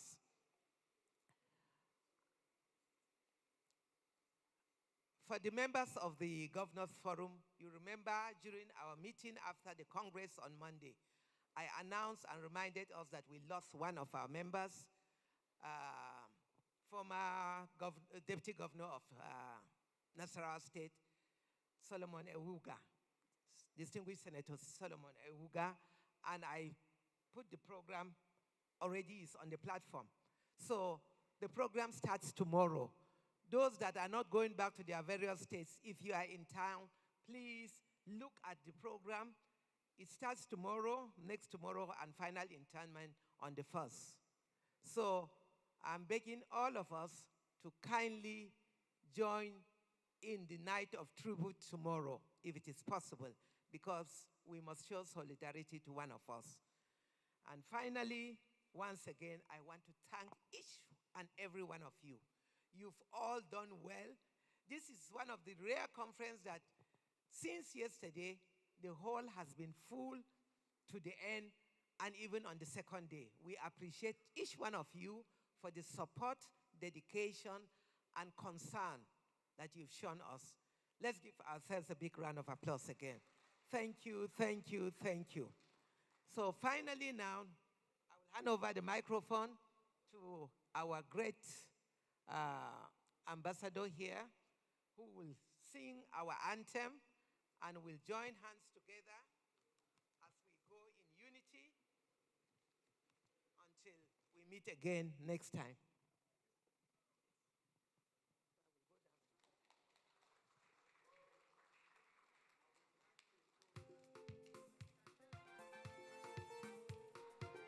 Can we join our hands together?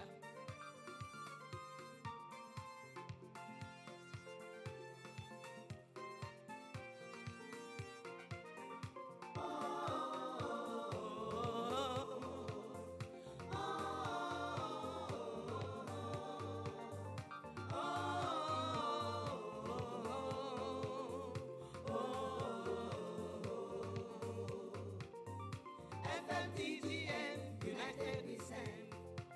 Building the nations on the with expertise, we pave the way for a brighter tomorrow starting today. From different states we have come, with different tongues where we are from. Shaping Nigeria's future is our goal, making Nigeria fruitful as a whole. From different states we have come, with different tongues where we are from. Shaping Nigeria's future is our goal, making Nigeria fruitful as a whole. FFDGN, united we stand. Building Nigeria's future. Listen to the lyrics. That is the reason why we are here today. We pave the way for a brighter tomorrow starting today. Former deputy governors had around. Nigeria's future we are making sound. Boosting production all around. Growth and self-reliance will be found. Former deputy governors got around. Nigerian future we are making sound. Boosting production all around. Growth and self-reliance will be found.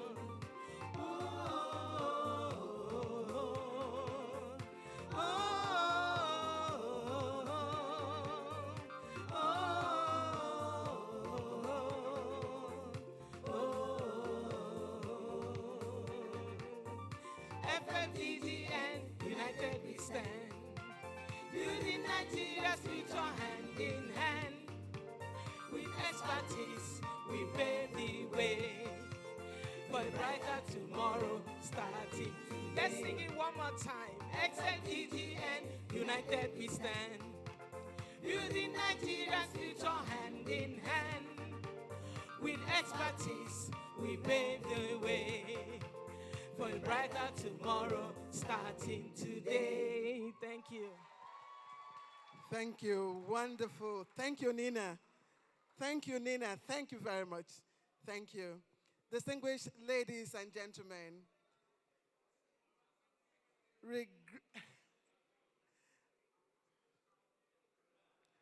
distinguished ladies and gentlemen,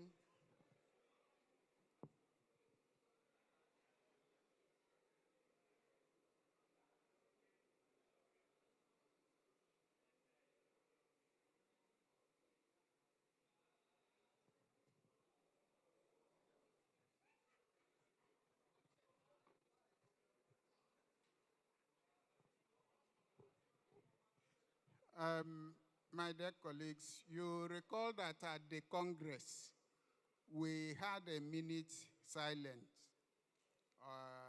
for our departed colleague. But I've just been reminded that that was at the Congress, that we should also do the same at the conference here. Though it may appear belated, please, can we have a minute silence in honor of our departed colleague? Deputy National Chairman South, we are having a minute silence.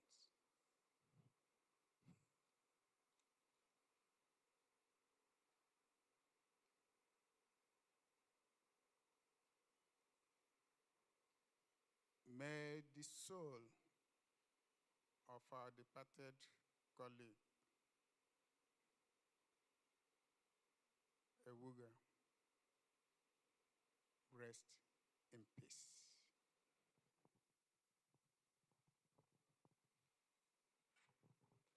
Distinguished ladies and gentlemen, I'm afraid it's been a wonderful two-day gathering. The conversations may have come to an end at this point, but you can rest assured that the commitment starts today. Kingsley, am I correct? Absolutely so. I would like to thank you for the opportunity that my colleague and I had to have been the masters of ceremonies for the 2 days. Thank you, and God bless you. After the national anthem, lunch is served.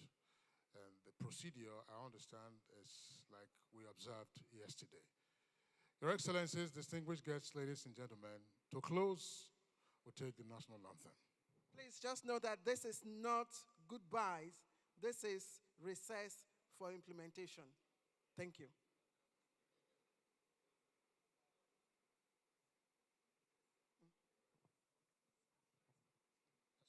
Okay. Please let us rise for the national anthem.